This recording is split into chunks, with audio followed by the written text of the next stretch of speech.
മേഖലയിലാണ്. പിന്നെ കല്യാണം കഴിച്ചിട്ടുണ്ട്, 4 പിള്ളേരുണ്ട്. എല്ലാവരും ഇവിടെ സെറ്റിൽഡാണ്. പിന്നെ നമ്മള് ഞാൻ തുടങ്ങുന്നതിന് മുമ്പായിട്ട് I would like to express my sincere thanks to organisers of TLM for giving me chance to present about crypto currency. അപ്പോൾ ഇതിന് പിന്നിലുള്ള ആളുകൾക്ക് ഞാൻ താങ്ക്സ് പറയണം. ഇപ്പോ എല്ലാവരും വളരെ എക്സൈറ്റഡ് ആയിരിക്കുമല്ലോ പുതിയ ടെക്നോളജി ഇൻവെസ്റ്റ്മെന്റ് മേഖലയെ കുറിച്ച് അറിയാനും സംസാരിക്കാനും ഒക്കെ. അപ്പോൾ ഇങ്ങനെ ഒരു അവസരം കിട്ടിയാലേ നമുക്ക് ഇതിന്റെ ഓർഗനൈസേഷനോട് നമുക്ക് നന്ദി പറയാം. അതുപോലെ ഇത് പഠിക്കാനും അറിയാനും വേണ്ടി ഈ ഓൺലൈനിൽ വന്നിരിക്കുന്ന എല്ലാവരും ഞാൻ ഈ സെഷനിലേക്ക് സ്വാഗതം ചെയ്യണം. നമുക്ക് ഒരുപാട് എക്സ്പീരിയൻസ് ആയ സ്പീക്കേഴ്സ് ഉണ്ട്. ഞാൻ ഉദ്ദേശിക്കുന്നത് വളരെ ബേസിക് ആയ കാര്യങ്ങൾ പറയാനാണ്. അതായത് ഈ ഫീൽഡിലേക്ക് വരുന്ന ആളുകൾ വളരെ ബേസിക് ആയിട്ട് അറിഞ്ഞിരിക്കേണ്ട കാര്യങ്ങൾ, ഇൻവെസ്റ്റ് ചെയ്യാൻ താല്പര്യമുള്ള ആളുകൾക്ക് വളരെ ബേസിക് ആയിട്ട് അറിഞ്ഞിരിക്കേണ്ട കാര്യങ്ങൾ എന്തൊക്കെയാണെന്നാണ് ഞാൻ പറയാൻ ഉദ്ദേശിക്കുന്നത്. ഈ സെഷൻ കഴിയുമ്പോഴേക്ക് ന്യൂബീസ് ആയിട്ടുള്ള ആളുകൾക്ക് എന്തെങ്കിലുമൊക്കെ വിവരങ്ങൾ കിട്ടും എന്നാണ് ഞാൻ പ്രതീക്ഷിക്കുന്നത്. അപ്പൊ അതാണ് ഒരു ഇൻട്രൊഡക്ഷൻ ആയിട്ട് എനിക്ക് പറയാനുള്ളത്. അപ്പൊ നമുക്ക് വിഷയത്തിലേക്ക് പോകാം. Crypto literacy. ഇപ്പൊ ക്രിപ്റ്റോയെ കുറിച്ച് അറിഞ്ഞിരിക്കുക എന്നുള്ളതാണ്. എന്താണ് ഇതുകൊണ്ട് ഉദ്ദേശിക്കുന്നത്, എന്തൊക്കെയാണ് അതിന്റെ സ്കോപ്പുകൾ, എങ്ങനെയൊക്കെയാണ് നമുക്ക് കാര്യങ്ങൾ നടത്തേണ്ടതെന്നൊക്കെയാണ് നമുക്ക് ഡിസ്കസ് ചെയ്യാൻ പോകുന്നത്. അപ്പോൾ ഇവിടെ കവർ ചെയ്യാൻ പോകുന്ന വിഷയങ്ങൾ എന്തൊക്കെയാന്ന് വെച്ച് കഴിഞ്ഞാല് crypto currency VS Fiat currency.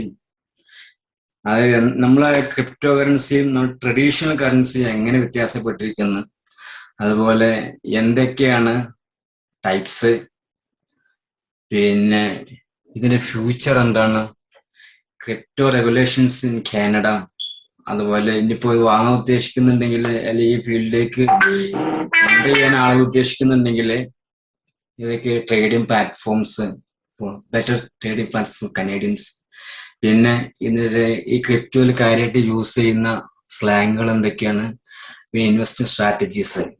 ഇത്രയും വിഷയങ്ങളാണ് ഞാൻ ഇതിൽ കവർ ചെയ്യാൻ ഉദ്ദേശിക്കുന്നത്. എന്താണ് ഈ ക്രിപ്റ്റോ കറൻസി, നമ്മുടെ നിലവിൽ യൂസ് ചെയ്യുന്ന ഫിയറ്റ് കറൻസി അല്ലെങ്കിൽ കൺവെൻഷണൽ കറൻസി വ്യത്യാസം? അപ്പൊ ഇത് അറിയണമെങ്കിൽ ആദ്യം നമ്മൾ നിലവിലുള്ള കറൻസിയുടെ ഹിസ്റ്ററി നമ്മൾ അറിഞ്ഞിരിക്കണം. എന്നാലാണ് ഇതിന്റെ എവല്യൂഷൻ മനസ്സിലാവുള്ളൂ നമുക്ക്. അപ്പൊ അത് നമുക്ക് നോക്കാം. ഈ എന്താണ് മണി എന്ന് പറഞ്ഞു കഴിഞ്ഞാൽ നമുക്ക് അറിയാവുന്ന നമ്മൾ കാര്യങ്ങള് നമ്മൾ നിത്യജീവിതത്തില് ഫൈനാൻസുമായി ബന്ധപ്പെട്ട് നമ്മൾ ഉപയോഗിക്കുന്ന ഒരു യൂണിറ്റ് ആണ് ഈ മണി എന്ന് പറയുന്നത്, നമ്മുടെ കാര്യങ്ങൾ നടത്താൻ വേണ്ടിയിട്ടുള്ളത്. അപ്പോൾ പുരാതന കാലത്ത് ആളുകൾ യൂസ് ചെയ്തിരുന്നത് ബാർട്ടർ സിസ്റ്റം ആയിരുന്നല്ലോ, നമുക്ക് അറിയാവുന്ന പോലെ. ആളുകള് മണി അന്നൊന്നും മണി എന്നുള്ള കൺസെപ്റ്റേ ഇല്ല. ആളുകൾ സാധനങ്ങളാണ് പിന്നെ കൈമാറ്റം ചെയ്തിരുന്നത്. അതിന് ഒരുപാട് ഡീമെറിറ്റ്സ് ഉണ്ടായിരുന്നു. അപ്പൊ അത് മറികടക്കാൻ വേണ്ടിയിട്ടുള്ള ഓരോ ജനറേഷൻ ലെവലിലുള്ള പിന്നെ ഇന്നോവേഷൻസ് ആണ് പിന്നെ അങ്ങോട്ട് കണ്ടത്. ബാർട്ടർ സിസ്റ്റത്തില് ആളുകൾ കൈകാര്യം ചെയ്യുന്നത് വാല്യൂ അറിയാതെയിരുന്നു. ഇപ്പൊ ഒരാൾക്ക് പശുവിനെ വേണമെങ്കിൽ അയാള് അരി കൊടുത്തിട്ടായിരുന്നു. അപ്പൊ എത്ര എമൗണ്ടിൽ അരി കൊടുക്കുന്നതിലൊക്കെ കൺഫ്യൂഷൻ ആയിരുന്നു. അത് മറികടക്കാൻ വേണ്ടിയിട്ടാണ് അടുത്ത ജനറേഷനിലേക്ക് വന്നത് ഈ ഗോൾഡ് കോയിൻസ് ആണ് അന്ന് യൂസ് ചെയ്തിരുന്നത്. ഇപ്പൊ വസ്തുക്കൾക്ക് പകരമായിട്ട് സ്വർണം കൊടുക്കുക, അല്ലെങ്കിൽ നാണയങ്ങൾ, സിൽവർ, അങ്ങനെയുള്ള നാണയങ്ങൾ, അന്നത്തെ പ്രീഷ്യസ് മെറ്റൽസ് ആയ, അന്ന് ഇന്നൊക്കെ അതിന്റെ പ്രീഷ്യസ് മെറ്റൽസ് ആണ്, അത് കൊടുത്തിട്ടായിരുന്നു ഈ കൈമാറ്റം, എക്സ്ചേഞ്ച് നടന്നിരുന്നത്. ഇതിനും പരിമിതികൾ ഉണ്ടായിരുന്നു. ഗോൾഡ് ഭയങ്കര മൂല്യമുള്ള സാധനമല്ലേ. ഇപ്പൊ വില കുറഞ്ഞ സാധനത്തെ വേണ്ടിയിട്ട് ഇത്രയും വില കൂടി ഗോൾഡ് കൊടുക്കുക എന്നുള്ളത് പ്രാക്ടിക്കൽ ആയിരുന്നില്ല. അപ്പൊ ആ വില വ്യത്യാസം കാരണം ഇവർ അടുത്ത ജനറേഷനിലേക്ക്, എവല്യൂഷന്റെ അടുത്ത സ്റ്റേജിലേക്ക് കടക്കിയിരുന്നു. അങ്ങനെയാണ് മെറ്റൽ കോയിൻസ് വരുന്നത്.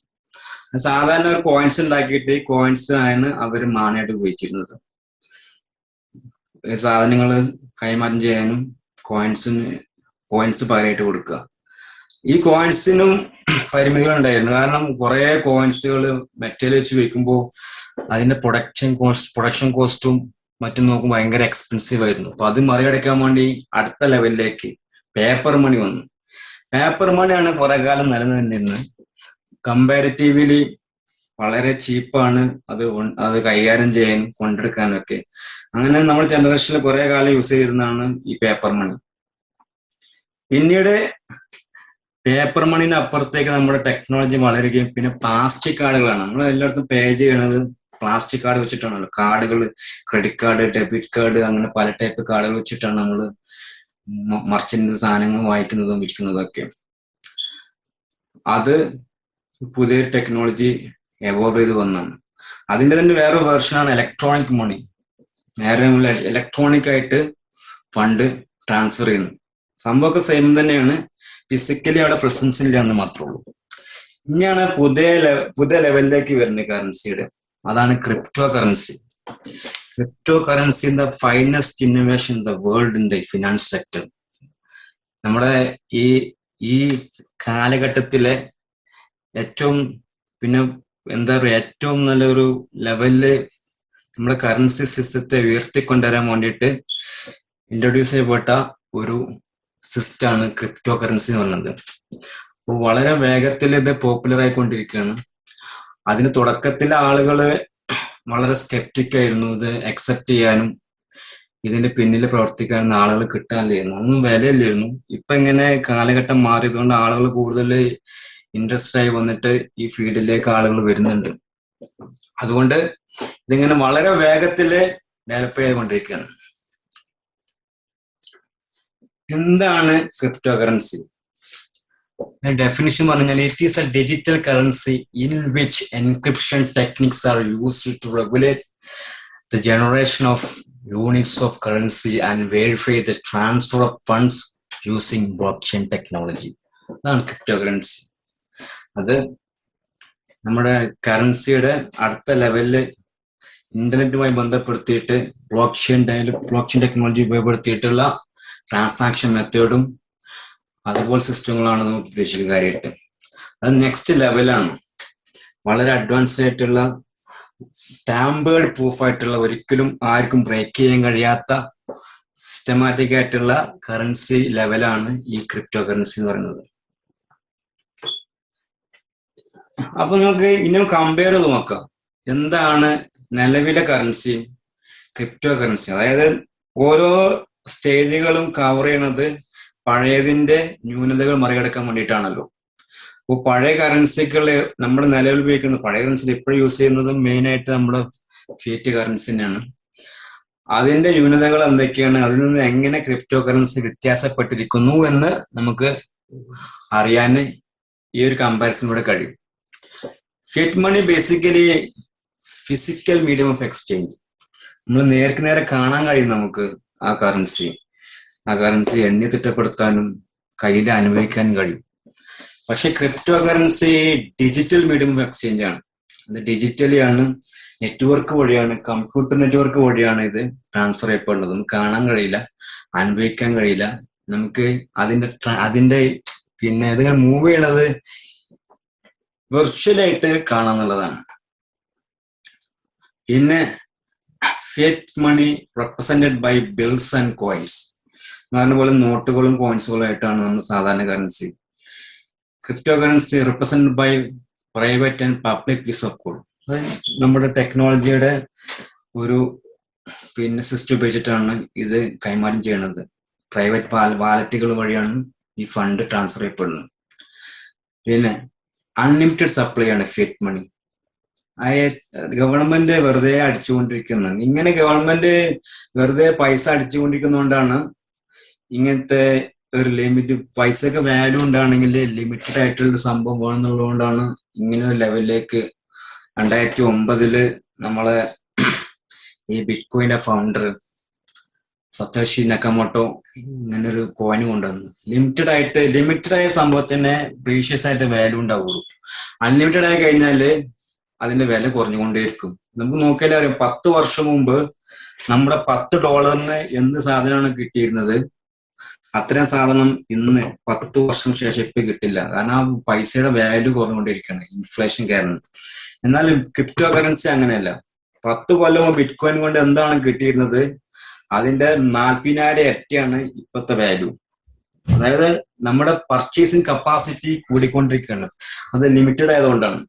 ഇനിയും ഇത് കൂടുകയേ ചെയ്യുള്ളൂ. കാരണം ലിമിറ്റഡ് സപ്ലൈക്ക് എപ്പോഴും വാല്യൂ കൂടിക്കൊണ്ടിരിക്കുകയും ചെയ്യാം. പിന്നെ ഇഷ്യൂഡ് ബൈ ഗവൺമെന്റ് ഇഷ്യൂ ചെയ്യുന്ന മണിയാണ്. മറ്റേത് crypto currency produce by computers, network chain വഴി ഇഷ്യൂ ചെയ്യപ്പെടുന്നതാണ്. അതുപോലെ ഫിയറ്റ് മണി സെൻട്രലൈസ്ഡ് ആണ്, issued and controlled by law and banks. സർക്കാരിന്റെ നിയമങ്ങളും ബാങ്ക് സിസ്റ്റം അനുസരിച്ചിട്ടാണ് ഇത് കൺട്രോൾ ചെയ്യുന്നത്, സെൻട്രലൈസ് ചെയ്തിരിക്കുന്നത്. എന്നാൽ ക്രിപ്റ്റോ കറൻസി അങ്ങനെ ഒരു കൺട്രോളും ഇല്ല. ഇത് എല്ലാവരും കൂടി മണിയാണ്, എല്ലാവരും കൂടി കൺട്രോൾ ചെയ്യുന്നതാണ്.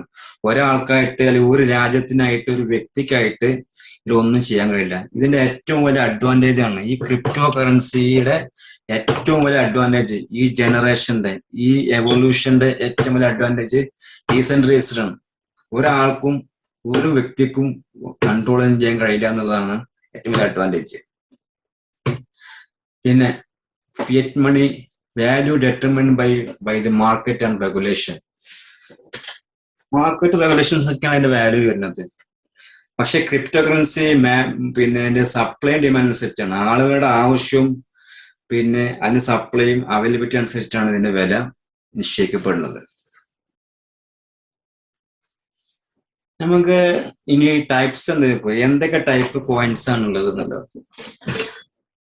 മെയിൻ ആയിട്ട് 2 ടൈപ്പാണുള്ളത്. നമ്മളെല്ലാവരും കേട്ട പോലെ ബിറ്റ് കോയിന്, പിന്നെ altcoins. Altcoins alternative കോയിൻസിന്റെ ഷോർട്ട് ഫോം ആണ് ആൾട്ട് കോയിൻസ് എന്ന് പറയുന്നത്. അപ്പൊ ആൾട്ട് കോയിൻസ് ഒരുപാട് ടൈപ്പുകളുണ്ട്. ബിറ്റ് കോയിൻ ഓർ മെയിൻ ആ സ്റ്റാർട്ടിങ് അതേപോലെയുള്ള മെയിൻ ബിറ്റ് കോയിൻ ഒരൊറ്റക്ക് രാജാവായിട്ട് ക്രിപ്റ്റോന്റെ മെയിൻ കോയിൻ ആയിട്ട് നിലനിൽക്കുന്നത് ബിറ്റ് കോയിൻ ആണ്. അതൊരു ടൈപ്പ്. പിന്നെ ആൾട്ട് കോയിൻസ്. ഈ ആൾട്ട് കോയിൻസ് ഒരുപാട് ടൈപ്പുകളുണ്ട്. നമുക്ക് ഓരോന്നായിട്ട് നോക്കാം. നമ്മൾ ഈ ക്രിപ്റ്റോയിൽ ഇൻവെസ്റ്റ് ചെയ്യണമെങ്കിൽ നമ്മൾ ഈ ആൾട്ട് കോയിൻസിന്റെ ഓരോ ടൈപ്പില് ടോപ്പ് ആയിട്ടുള്ള കോയിൻസ് നോക്കിയിട്ട് ഇൻവെസ്റ്റ് ചെയ്ത് കഴിഞ്ഞാൽ നമുക്ക് വാല്യൂ കൂടുന്നത് കാണാൻ കഴിയും. അപ്പോ ഈ ഒരു ടൈപ്സുകൾ അറിഞ്ഞു കഴിഞ്ഞാൽ നമുക്കത് എളുപ്പമായിരിക്കും. പിന്നെ അപ്പം ഈ ആൾട്ട് കോയിൻസിൽ മെയിൻ ആയിട്ടുള്ള ടൈപ്പുകളിൽ ഒന്ന് സ്മാർട്ട് കോൺട്രാക്ട് കോയിൻസ് ആണ്. സ്മാർട്ട് കോൺട്രാക്ട് ലിങ്ക് ചെയ്തിട്ട് വർക്ക് ചെയ്യുന്ന പ്രൊജക്റ്റുകളാണ് ഇത്.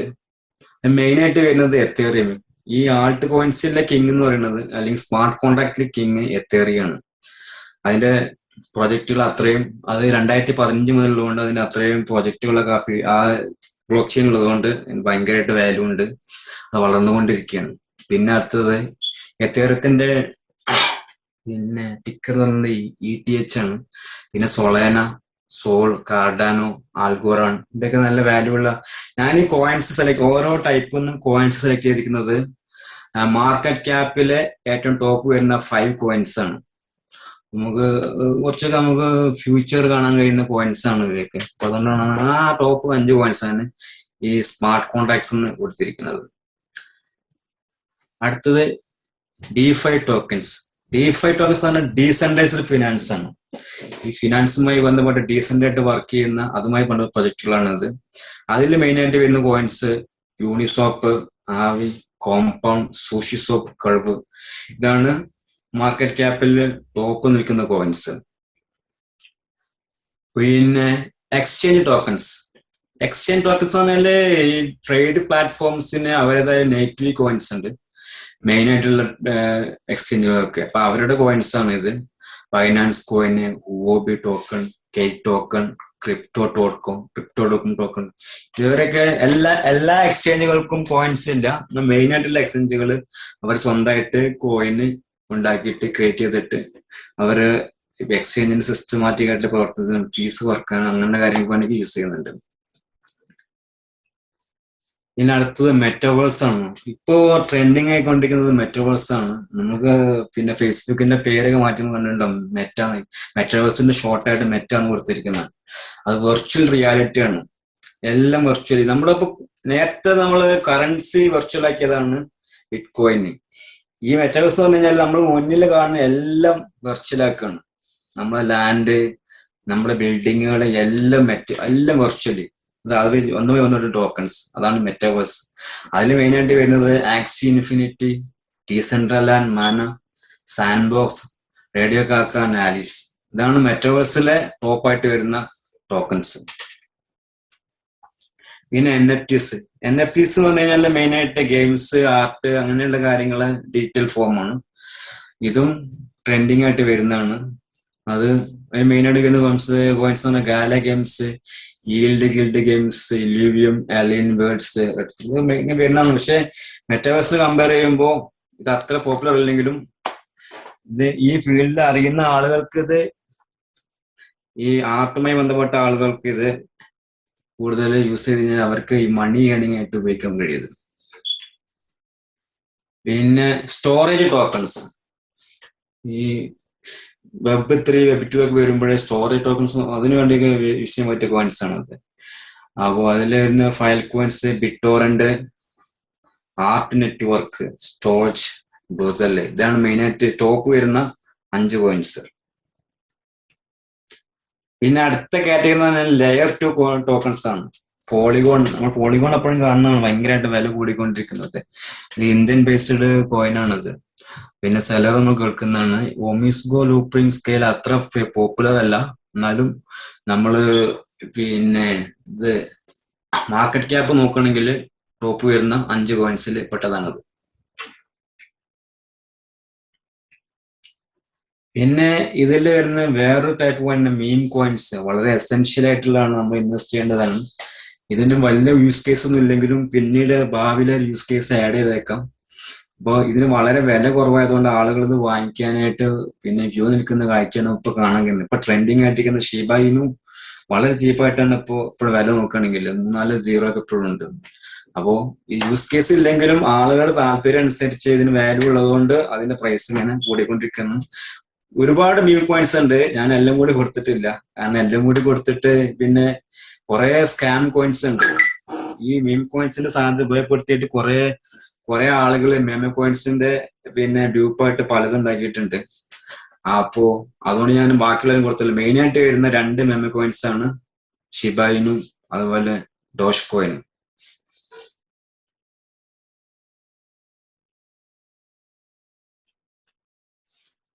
ഇനി അടുത്തത് ഫ്യൂച്ചർ ഓഫ് ക്രിപ്റ്റോ കറൻസി. എന്താണ് ഇതിന്റെ ഫ്യൂച്ചർ? ഇത് ആളുകൾ എപ്പോഴും സ്കെപ്റ്റിക്കാണ് ഇതിനെ കുറിച്ച്, വളരെ ഹെസിറ്റന്റ് ആയിട്ട് നിൽക്കുന്നു. ഇതിന്റെ ഫ്യൂച്ചർ, ഇതിനെ കുറിച്ച് പല ഈ ഫിനാൻസുമായി ബന്ധപ്പെട്ട ആളുകൾ എന്തൊക്കെയാ പറഞ്ഞു വെച്ച് കഴിഞ്ഞാല്, ഈ Ivory Johnson certified financial planner and founder of Delancey wealth management, ഇയാൾ പറഞ്ഞു വെച്ച് കഴിഞ്ഞാല് ക്രിപ്റ്റോ കറൻസി ആണ് ഇൻ ഫ്യൂച്ചർ എന്നാണ്. It will disrupt traditional finance because one of their most attractive utilities. ആ ക്രിപ്റ്റോ കറൻസി നേച്ചറാണ്, അതിന്റെ ക്യാരക്ടേഴ്സ് കൊണ്ട് തന്നെ it will survive and it will replace all traditional system, efficiently transfer payments across borders with little cost. ലോകത്ത് എവിടെ നമുക്ക് transfer ചെയ്യാൻ ഭയങ്കര ഈസിയാണ്. ഉദാഹരണത്തിന് നമുക്കിപ്പോ ഇവിടെ നിന്ന് നാട്ടിലേക്ക് $1 million അയക്കണമെങ്കിൽ ഭയങ്കര കഷ്ടപ്പാടാണ്, വളരെ ഒരുപാട് ഫീസ് കൊടുക്കേണ്ടി വരും, പിന്നെ ലിമിറ്റേഷൻസ് ഒരുപാടുണ്ട്. പക്ഷെ ക്രിപ്റ്റോ കറൻസിയിൽ വളരെ ഈസിയാണ്. ബിറ്റ് കോയിൻ അയക്കണമെങ്കിൽ ഇപ്പൊ $1 million അയക്കണമെങ്കിൽ ഒരു പിന്നെ 20 ബിറ്റ് കോയിൻ അയച്ചു കൊടുത്താൽ മതി, ഭയങ്കര ഈസിയാണ്. Within 10 minutes the money be there, very easy. അത്ര ഫാസ്റ്റ് ആൻഡ് എഫിഷ്യന്റ്. ഈ ടെക്നോളജി നിലനിന്നില്ലെങ്കിൽ പിന്നെ നിലനിൽക്കണില്ലെങ്കിൽ പിന്നെ ഏത് ടെക്നോളജി നിലനിൽക്കുന്ന അയാൾ ചോദിക്കുന്നു. പിന്നെ അതുപോലെ ബിറ്റ്കോയിന്റെ കാര്യത്തിലാണ് 50 വർഷം വേണ്ടിയല്ല എന്നാ പറയുന്നത്. World in reserve currency bitcoin ആയിട്ട് വരും. ഇപ്പോ റിസർവ് കറൻസി എന്ന് പറഞ്ഞു കഴിഞ്ഞാല് ആളുകൾ റിസർവ് ആയിട്ട് ഉപയോഗിക്കുന്നത് പ്രീഷ്യസ് മെറ്റൽസ് ആണ്. സ്വർണം, ട്രില്യൺ കണക്കിന് വാല്യൂ ഉള്ള സ്വർണ്ണമാണ് ഇപ്പോൾ ഓരോ രാജ്യങ്ങളും കീപ്പ് ചെയ്തിരിക്കുന്നത്. വേൾഡിൽ മൊത്തം $11 trillion വാല്യൂ ഉള്ള സ്വർണം ഓരോ ലോഹ കട്ടകളായിട്ട് ലോക്കറിൽ സൂക്ഷിച്ചിരിക്കുകയാണ്.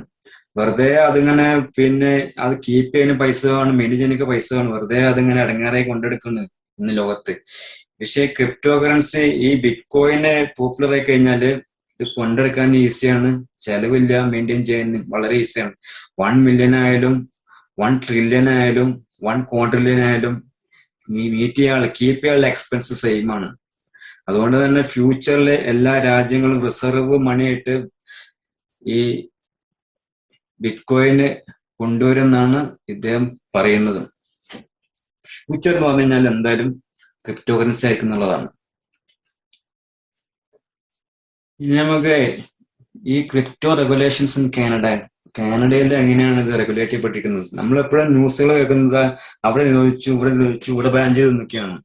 പക്ഷെ കാനഡ എന്ന് പറഞ്ഞാല് ഇവിടെ ഈ Canada is the first country for the regulatory framework. Canada ആ കാര്യത്തിലേക്ക് ഭയങ്കര ഉഷാറാണ്. കാനഡയിൽ അങ്ങനെ ലീഗലി പ്രശ്നമൊന്നുമില്ല. ഇത് ഇവിടുത്തെ MSP മണി സർവീസ് ബിസിനസ്സുമായി ബന്ധപ്പെട്ട നിയമത്തിനുള്ളിലാണ് ഇത് വരുന്നത്. നമുക്ക് എന്തെങ്കിലും ഇഷ്യൂസ് ഉണ്ടെങ്കിൽ കോടതി വഴി നമുക്ക് ഇതിനെതിരെ നീങ്ങാനൊക്കെ പറ്റും. വളരെ സിസ്റ്റമാറ്റിക് ആയിട്ടാണ് കാനഡയിൽ ഇത് വർക്ക് ചെയ്യണത്. ഈ ലീഗൽ ടെൻഡർ സ്റ്റാറ്റസ് കാനഡയിൽ ആയിട്ടില്ല. കാരണം അതിപ്പോ നിലവില് നമ്മുടെ എൽസാൽവഡോറിൽ മാത്രമേ ആയിട്ടുള്ളൂ. അത് അവിടെ സ്വന്തമായിട്ട് കറൻസി ഇല്ലാത്തതുകൊണ്ടാണ് അവർ US ഡോളറാണ് ആശ്രയിക്കുന്നത്. അപ്പൊ അവിടെ സ്വന്തമായിട്ട് കറൻസി ഇല്ലാത്തതുകൊണ്ട് അവർക്ക് ഈസിയാണ് അഡാപ്റ്റ് ചെയ്യാണ്. കാനഡയ്ക്ക് സ്വന്തമായിട്ട് പിന്നെ വാല്യൂ ഉള്ള ഒരു കറൻസി ഉണ്ടല്ലോ, കനേഡിയൻ ഡോളർ. അതുകൊണ്ട് ഇവിടെ ലീഗൽ ടെൻഡർ ആക്കാന്ന് പറഞ്ഞാൽ ഭയങ്കര സംഭവമാണ്. അത് എല്ലാ രാജ്യവും കഴിയുന്നില്ല, അതിന് ഒരുപാട് സമയം കഴിയും. അങ്ങനെ അല്ലെങ്കിൽ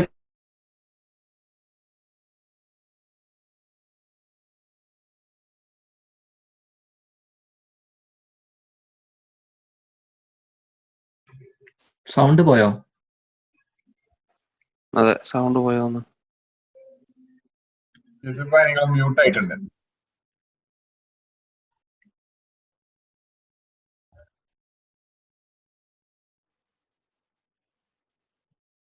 ഇല്ല, ഇപ്പോഴും ഇല്ല. ഒന്ന് ഡിസ്കണക്ട് ആയി കണക്ട് ആവേണ്ടി വരും കാരണം ഒന്ന് നോക്കാണ് എന്തോ, അല്ലെങ്കിൽ ഇയർഫോൺ എന്തിനോ പ്രശ്നം.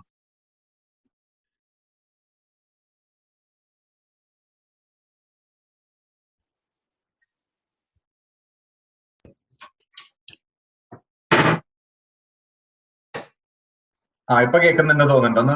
ഒന്ന് ചെക്ക് ചെയ്തോക്കാം. കേൾക്കാമോ? ഇപ്പൊ കേൾക്കുന്നുണ്ട്. കാണുന്നില്ല, പക്ഷെ കേൾക്കുന്നുണ്ട്. പക്ഷെ പ്രസന്റ് ചെയ്തോണ്ട് കുഴപ്പമില്ല, വീഡിയോ അല്ലെങ്കിലും കുഴപ്പമില്ല. ഓക്കെ.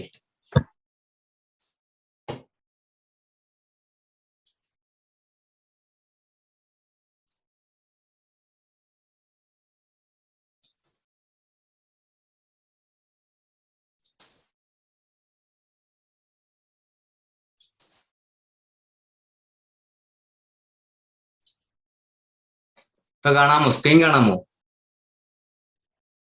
കാണാം. അപ്പൊ ഓക്കെ. അപ്പൊ റെഗുലേഷൻസ് അങ്ങനെ. ഇനി ഇനിയിപ്പോ ആളുകൾക്ക് ഇത് നമ്മളിപ്പോ അതിന്റെ ഹിസ്റ്ററി പഠിച്ചു, അതിന്റെ ടൈപ്സ് ഓഫ് കോയിൻസ്, പിന്നെ റെഗുലേഷൻസ്. ഇനിയിപ്പോ ആളുകൾക്ക് വാങ്ങിക്കാൻ താല്പര്യം ഉണ്ടെങ്കിൽ അതെന്താണ്, എങ്ങനെ വാങ്ങിക്കുക എന്നുള്ളതാണ്. ഇപ്പൊ types of crypto trading platforms, ഈ 3 ടൈപ്പ് ആണ് ഇവിടെ പ്ലാറ്റ്ഫോംസ് ഉള്ളത്. കാനഡ വാങ്ങിക്കാൻ കഴിയും. വാങ്ങണമെങ്കിൽ 3 രീതിയിൽ 3 ടൈപ്പ് പ്ലാറ്റ്ഫോമുകൾ നമുക്ക് കാനഡയിൽ ഉണ്ട്. കാനഡയിൽ നിന്നല്ല, ലോകത്ത് മൊത്തത്തില്. കാനഡയിൽ ഏതൊക്കെയുള്ള ഡീറ്റെയിൽ വാക്യം പറയാം. 3 ടൈപ്പ് എന്ന് പറഞ്ഞാൽ ഒന്ന് എക്സ്ചേഞ്ച് ആണ്, രണ്ടാമത്തെ വാലറ്റ് സർവീസ്, മൂന്നാമത്തെ CFD പ്ലാറ്റ്ഫോം. അപ്പൊ ഓരോന്നും നമുക്ക് ഡീറ്റെയിൽ സംസാരിച്ചു വെക്കാം എന്തൊക്കെയാണ്. എക്സ്ചേഞ്ച് എന്ന് പറഞ്ഞു കഴിഞ്ഞാല് അതില് ഒരുപാട് കോയിൻസുകളും പെയറുകളും ഉണ്ടാവും. ഉദാഹരണത്തിന് പിന്നെ എത്തേറിയം ആണെങ്കിൽ എത്തേറിയത്തിന് പെയർ ചെയ്യുന്ന വേറെ ഒരുപാട് കോയിൻസുകൾ ഉണ്ടാവും. നമുക്ക് ഈ പെയറുകൾ അധികം ഇല്ലെങ്കിൽ നമ്മൾ ആദ്യം USDT കൺവേർട്ട് ചെയ്തിട്ട് USDT വഴി വേറെ കോയിൻസ് വാങ്ങിക്കേണ്ടി വരും. എന്നാൽ പെയറുകൾ ഒരുപാടുണ്ടെങ്കിൽ ഡയറക്റ്റ് ആയിട്ട് നമുക്കത് വിൽക്കാനും വാങ്ങാനും കഴിയും. അതുകൊണ്ടാണ് അതൊരു അഡ്വാൻറ്റേജ് ആണ് ഈ എക്സ്ചേഞ്ചുകളുടെ. പിന്നെ ലൈവ് ട്രേഡ് ആണ്. നമുക്ക് മാർക്കറ്റിന്റെ വില ലൈവായിട്ട് കാണാൻ കഴിയും. അതനുസരിച്ച് നമുക്ക് വാങ്ങി വെക്കുകയും ചെയ്യാം.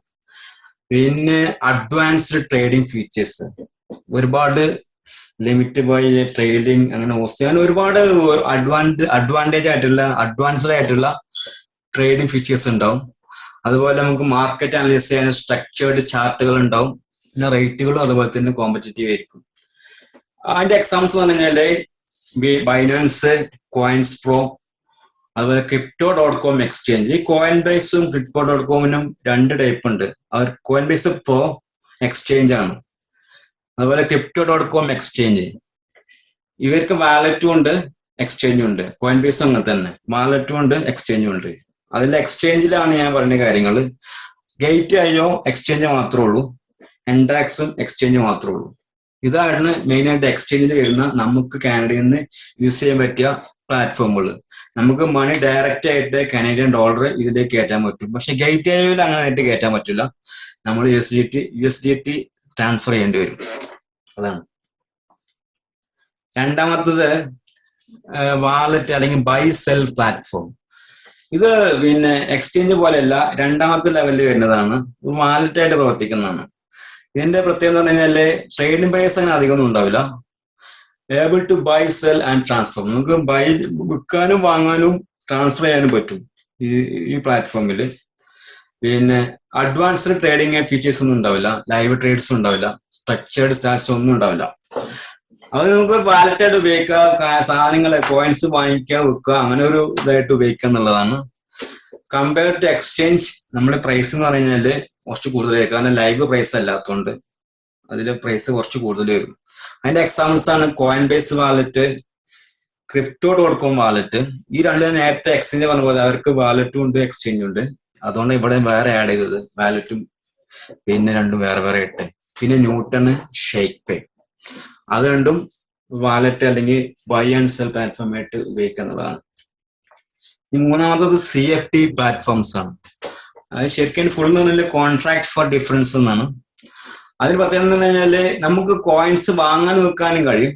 പക്ഷെ എന്ന് വെച്ചാല് ഓണർഷിപ്പ് ഇല്ല. നമുക്കങ്ങനെ കോയിൻ ഉള്ളതായിട്ട് നമ്മൾ വാലറ്റിൽ കാണാൻ കഴിയുന്നതാണ്. നമുക്ക് ട്രാൻസ്ഫർ ചെയ്യാനൊന്നും കഴിയില്ല. കമ്പാരിറ്റീവ്ലി പ്രൈസ് കൂടുതലായിരിക്കും അതില്. അതിന്റെ എക്സാമ്പിൾസ് ആണ് വെൽത്ത് സിമ്പിള്, മോഗോ. ഇത് രണ്ടും നമുക്ക് ഇവിടുന്ന് യൂസ് ചെയ്യാം. അതിന്റെ പ്രത്യേകത അതാണ്. ഇനി നമുക്ക് ഇതിൽ അറിഞ്ഞിരിക്കുന്ന കുറച്ച് കാര്യങ്ങളുണ്ട്. ഇത് അറിഞ്ഞു കഴിഞ്ഞാൽ നമുക്ക് കുറച്ചും കൂടി ഒരു അണ്ടർസ്റ്റാൻഡിങ് ഉണ്ടാവും. ക്രിപ്റ്റോയിൽ യൂസ് ചെയ്യുന്ന സ്ലാങ്സുകൾ നമ്മൾ ഇതിലേക്ക് ഇൻവെസ്റ്റ് ചെയ്യുമ്പോൾ ഇതൊക്കെ അറിഞ്ഞു കഴിഞ്ഞാൽ നമുക്ക് ബെറ്റർ അണ്ടർസ്റ്റാൻഡിങ് ഉണ്ടാവും. അപ്പൊ അതിൽ പെട്ടാണ് hold on for dear life എന്നും. നമ്മളൊരു കോയിൻസ് വാങ്ങിക്കഴിഞ്ഞാല് അത് കുറച്ച് കാലത്തേക്ക് കീപ്പ് ചെയ്യുക എന്നുള്ളതാണ്. നമ്മൾ അത് പിന്നെ പ്രൈസ് കൂടിയാലും ഇല്ലെങ്കിലും ഒരു സെർട്ടൻ പീരീഡ് മനസ്സിൽ കണ്ടുകൊണ്ട് കുറച്ച് കാലത്തേക്ക് കീപ്പ് ചെയ്ത് കഴിഞ്ഞാൽ നമുക്ക് അതിന് അഡ്വാൻറ്റേജ് കിട്ടും. അല്ലെങ്കിൽ ഒരു $100 കോയിൻ വാങ്ങി കഴിഞ്ഞാല് അത് ചിലപ്പോ ഹോൾഡ് ചെയ്ത് കഴിഞ്ഞാല് ചിലപ്പോ 1 വർഷം കൊണ്ടോ 2 വർഷം കൊണ്ടോ $1000 ആയിട്ട് അത് മാറും. അതുകൊണ്ടാണ് ആളുകൾ അത് ഹോൾഡ് ചെയ്യണമെന്ന് പറയുന്നത്. പിന്നെ പമ്പ് ആൻഡ് ടമ്പ്. ചില കോയിൻസ് പെട്ടെന്ന് ആളുകൾ എന്തെങ്കിലും വാർത്ത കൊടുത്തിട്ട് പമ്പ് ചെയ്യും, അതുപോലെ ഡംപ് ചെയ്യും ചെയ്യും. വാർത്ത കഴിഞ്ഞാൽ ആ സമയം ഒരു കോയിൻസിന്റെ വില കൂട്ടാനും കുറക്കാനും വേണ്ടി ആളുകൾ ഉപയോഗിക്കുന്ന ടെക്നിക്കാണിത്. പിന്നെ അടുത്ത ബാഗ് ഹോൾഡർ എന്ന് പറയുന്നത്, അതായത് ആളുകള് പിന്നെ നല്ല വിലയില് ഈ പമ്പ് ആൻഡ് ഡംപ് കണ്ടിട്ട്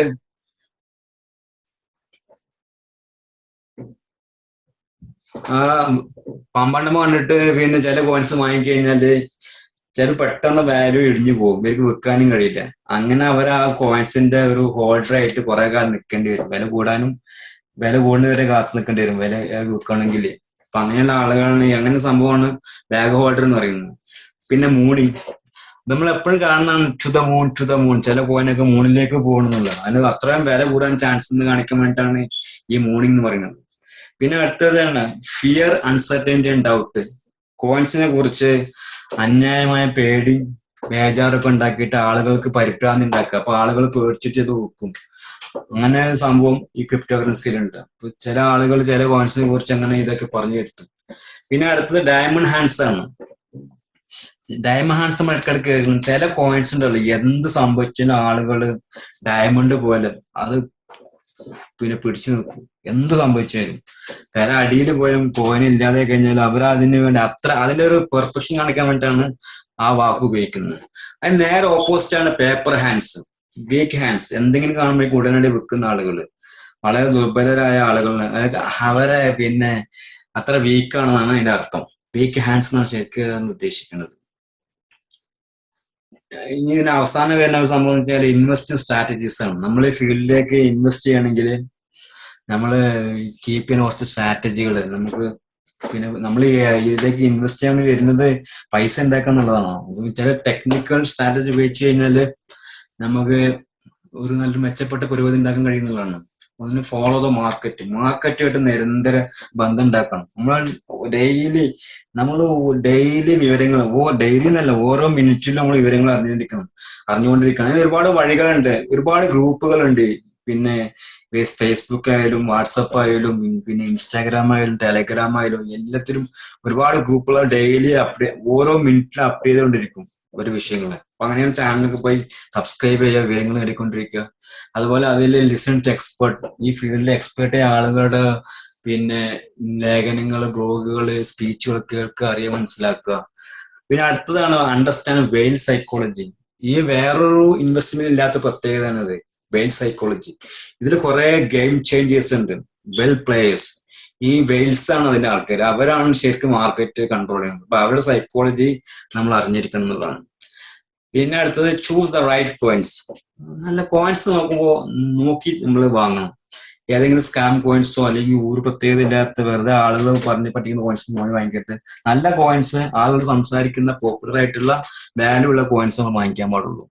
പിന്നെ അടുത്ത ഡൈവേഴ്സിഫൈ ദ ഫണ്ട്സ്. നമ്മൾ ഒരു കോയിൻസിൽ ഫുള്ള് പിന്നെ ഇൻവെസ്റ്റ് ചെയ്യാതെ പല കോയിൻസിൽ ഇൻവെസ്റ്റ് ചെയ്യുക. അതുപോലെ വാങ്ങിക്കുമ്പോൾ നമ്മൾ DCA, ഡോളർ കോസ്റ്റ് ആവറേജിങ്. നമ്മൾ ഫണ്ട് ഇങ്ങനെ ഒറ്റയടിക്ക് എല്ലാ പൈസ ഇൻവെസ്റ്റ് ചെയ്യാതെ കുറച്ച് നമ്മളിങ്ങനെ ഓരോ കോയിൻസ് ഇൻവെസ്റ്റ് ചെയ്യുക. അതുപോലെ വിൽക്കുമ്പോഴും അങ്ങനെ തന്നെ ഒന്നായിട്ട് ഒറ്റയടിക്ക് വിൽക്കരുത്, കുറഞ്ഞ അളവിൽ ഇങ്ങനെ വിൽക്കും ചെയ്യും. അങ്ങനെ നമുക്ക് ഫണ്ട് നമുക്ക് മെയിൻറ്റെയിൻ ചെയ്ത് കഴിഞ്ഞാൽ നമുക്ക് പിന്നെ മണി ഏൺ ചെയ്യാൻ കഴിയും. പിന്നെ അടുത്തത് buy the rumours and sell the news. നമ്മൾ സാധാരണ എല്ലാം കീപ്പ് കാണുന്ന ഒരു ടെക്നിക്കാണ്. ചില ആളുകള് പിന്നെ അല്ലെങ്കിൽ എന്തെങ്കിലും വാർത്തകൾ വരുന്നതിന് മുമ്പായിട്ട് പ്രൈസ് ഭയങ്കരമായിട്ട് കൂടിയിട്ട് ആ സംഭവിക്കണം എന്ന പ്രൈസ് താഴേക്ക് പോകും ചെയ്യും. അപ്പോ ആ റൂമേഴ്സ് വരുന്ന സമയത്ത് വാങ്ങിക്കാം, പിന്നെ വാർത്ത വരുന്ന സമയത്ത് വിൽക്കാം. ഇത് നമ്മുടെ ടാക്ടിക്കാണ്. പിന്നെ അടുത്ത മെയിൻ ആയിട്ട് വരുന്നത് ബൈ ലോ സെൽ ഹൈ. ഒരു കോയിൻ നമ്മൾ ഏറ്റവും കുറഞ്ഞ ഇതില വാങ്ങിക്കാൻ പാടുള്ളൂ. വില കൂടി നിൽക്കുന്ന കോയിൻസ് വാങ്ങിച്ചിട്ട് നമുക്ക് ഇത് ചെയ്യാൻ കഴിയില്ല. കുറഞ്ഞത് വാങ്ങിക്കുക, എന്നിട്ട് വില കൂടുമ്പോൾ വിൽക്കുക. അടുത്തത് പിന്നെ നെവർ ചേസ് ഗ്രീൻ ക്യാൻഡിൽസ്. നമ്മള് ചിലത് സൈക്കോളജിയുടെ ഭാഗമാണ്. ചില ആളുകള് പിന്നെ വില പറ്റ കുറഞ്ഞ് നിൽക്കുമ്പോൾ വാങ്ങിക്കാൻ പേടിയായിരിക്കും. എന്നിട്ട് വില കൂടുന്നത് കാണുമ്പോഴാണ് പോയി വാങ്ങിക്കുക, അപ്പൊ താഴേക്ക് പോവുകയും ചെയ്യും. എപ്പോഴും നമ്മൾ വാങ്ങിക്കേണ്ടത് ഒന്നുകിൽ അതിന് വില കൂടാൻ നല്ല ചാൻസ് വേണം, അല്ലെങ്കിൽ അത് പിന്നെ റെഡിലായിരിക്കണം. അങ്ങനെയാണെങ്കിൽ അത് വാങ്ങിക്കേണ്ടത്. അപ്പൊ അങ്ങനെയൊക്കെ കുറച്ച് സ്റ്റാറ്റസ് കീപ്പ് ചെയ്ത് കഴിഞ്ഞാൽ നമുക്ക് വളരെ പെർഫെക്റ്റ് ആയിട്ട് നമുക്ക് ഇതില് ശോഭിക്കാൻ കഴിയും. അപ്പൊ അതാണ് ഇതിന്റെ കാര്യങ്ങള്. ഈ മൈക്കൽ സെയ്ലർ നമുക്ക് അറിയാം, മൈക്രോസ്ട്രാറ്റജിയുടെ തലവനാണ്. ഇയാളാണ് മെയിൻ ആയിട്ട് ബിറ്റ്കോയിൻ നല്ല പ്രൊമോഷൻ കൊടുക്കുന്നത്. ഓരോ ഡിപ്പിൽ വാങ്ങിക്കുന്നു, കോൺഫിഡൻസോട് കൂടി വാങ്ങിക്കുന്ന ആളാണ്. അപ്പൊ അയാളുടെ ഒരു ട്വീറ്റ് നമുക്ക് വായിച്ചു നോക്കാം. അത് നമുക്ക് കുറച്ച് കോൺഫിഡൻസ് ഉണ്ടാക്കാനൊക്കെ സഹായിക്കുന്നത്.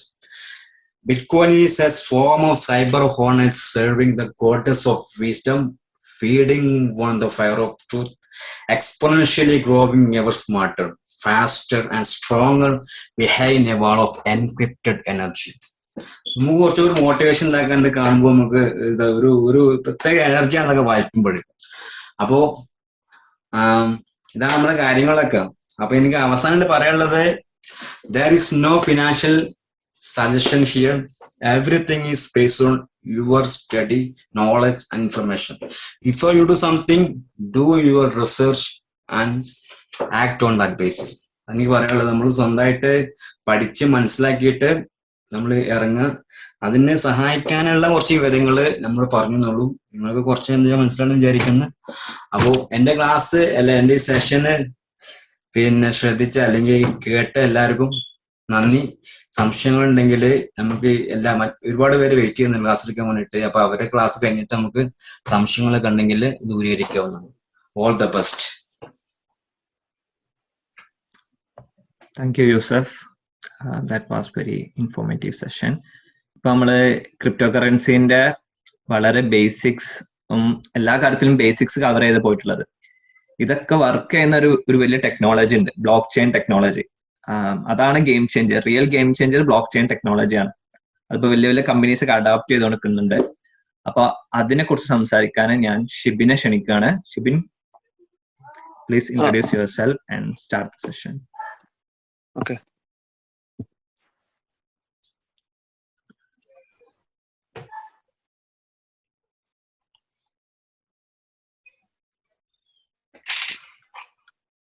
സോ എല്ലാവർക്കും സ്ക്രീൻ കാണാമല്ലോ അല്ലേ?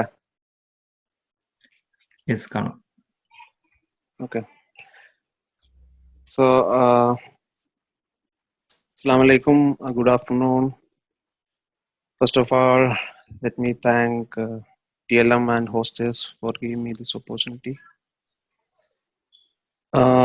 ഞാൻ പേര് ഷിബിൻ കിഷൻലാണ്. ഒരു 11 years ആയി കാനഡയിൽ. എനിക്ക് 15 years സോഫ്റ്റ്വെയർ ഡെവലപ്മെന്റ് എക്സ്പീരിയൻസ് ഉണ്ട്. അത്രയുള്ള ഇൻട്രൊഡക്ഷൻ. നമുക്ക് ജസ്റ്റ് ബ്ലോക്ക് ചെയിനിൽ എന്താണെന്ന് നോക്കാം. ഇത് ഞാൻ വളരെ ബേസിക് ആയിട്ടുള്ള, അതായത് കൂടുതൽ ടെക്നിക്കൽ ടേംസ് ഒന്നും കൊണ്ടുവരാതെ എല്ലാവർക്കും പെട്ടെന്ന് ഗ്രാസ്പ് ചെയ്യാൻ പറ്റുന്ന ഒരു രീതിയിലാണ് എക്സ്പ്ലെയിൻ ചെയ്യുന്നത്. നമുക്കിത് ബ്ലോക്ക് ചെയിൻ എക്സ്പ്ലെയിൻ ചെയ്യാൻ എത്ര ഡീപ്പായിട്ടും പോവാം. പക്ഷെ ഒരു ഇൻവെസ്റ്റർ എന്ന രീതിയിൽ നമ്മൾ അത്രയൊന്നും അറിയേണ്ട ആവശ്യം ഉണ്ടാവില്ല. അല്ലാത്തവർക്ക് ഗൂഗിളൊക്കെ യൂസ് ചെയ്ത് കൂടുതലായിട്ട് എക്സ്പ്ലോർ ചെയ്യാൻ പറ്റുന്ന സംഭവമാണ്. പിന്നെ ഞാനിതിൽ മാസ്റ്റർ ഒന്നുമല്ല. എൻ്റെ based on my exploring so far ഞാൻ എടുത്ത കുറച്ച് ഐഡിയാസും അറിവാണ് അവിടെ ഷെയർ ചെയ്യാൻ പോകുന്നത്. നമ്മള് basically block chain is a database, so and associated technology. അതാണ് എൻ്റെ main core actually. So we need to store നമ്മളെ ട്രാൻസാക്ഷൻസ് നമ്മൾ എവിടെയെങ്കിലും സ്റ്റോർ ചെയ്യണം, അല്ലെങ്കിൽ any kind of technology, mean any kind of information we need to store somewhere. So it's a core level database ആണ് ഇത്. It is a decentralised, distributed, immutable, transparent detailed ledger that stores data of any kind. So each data can be called as transaction or contract. So its database on also decentralized ആണ്, distributed ആണ്, immutable ആണ്, transparent ആണ്. In most cases. Screen share ചെയ്യുന്നുണ്ട് ഇപ്പോ desktop. കാണുന്നില്ല? Google slides അല്ലേ ആ window അല്ല കാണിക്കുന്നത്. Okay, sorry.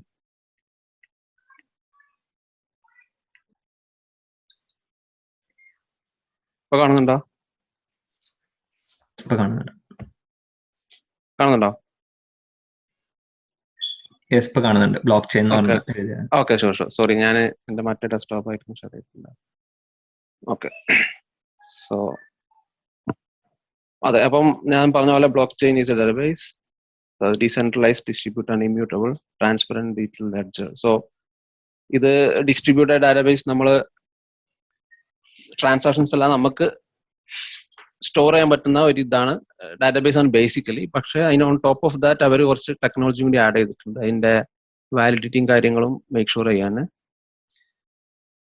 സെൻട്രലൈസ്ഡ് വേ യൂസ് ചെയ്യാം നമുക്ക് ബ്ലോക്ക് ചെയിൻ ആക്ച്വലി. പക്ഷെ നമ്മളെ ക്രിപ്റ്റോ കറൻസി എല്ലാം വരുമ്പോൾ അത് defeat the purpose of crypto currency. So usually നമ്മൾ ബ്ലോക്ക് ചെയിൻ സെൻട്രലൈസ്ഡ് ആയിട്ട് ക്രിപ്റ്റോ കറൻസിയുടെ കേസിൽ യൂസ് ചെയ്യാറ്.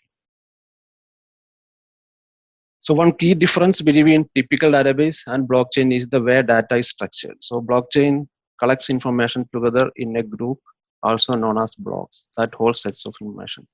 So നമ്മൾ സാധാരണ ഡാറ്റാബേസിൽ നമ്മൾ not all data are related. So in blockchain, every transaction is like a block connected to the previous block. നമ്മൾ trace ചെയ്ത് നമുക്ക് ലാസ്റ്റ് ബ്ലോക്ക് വരെ പോവാം.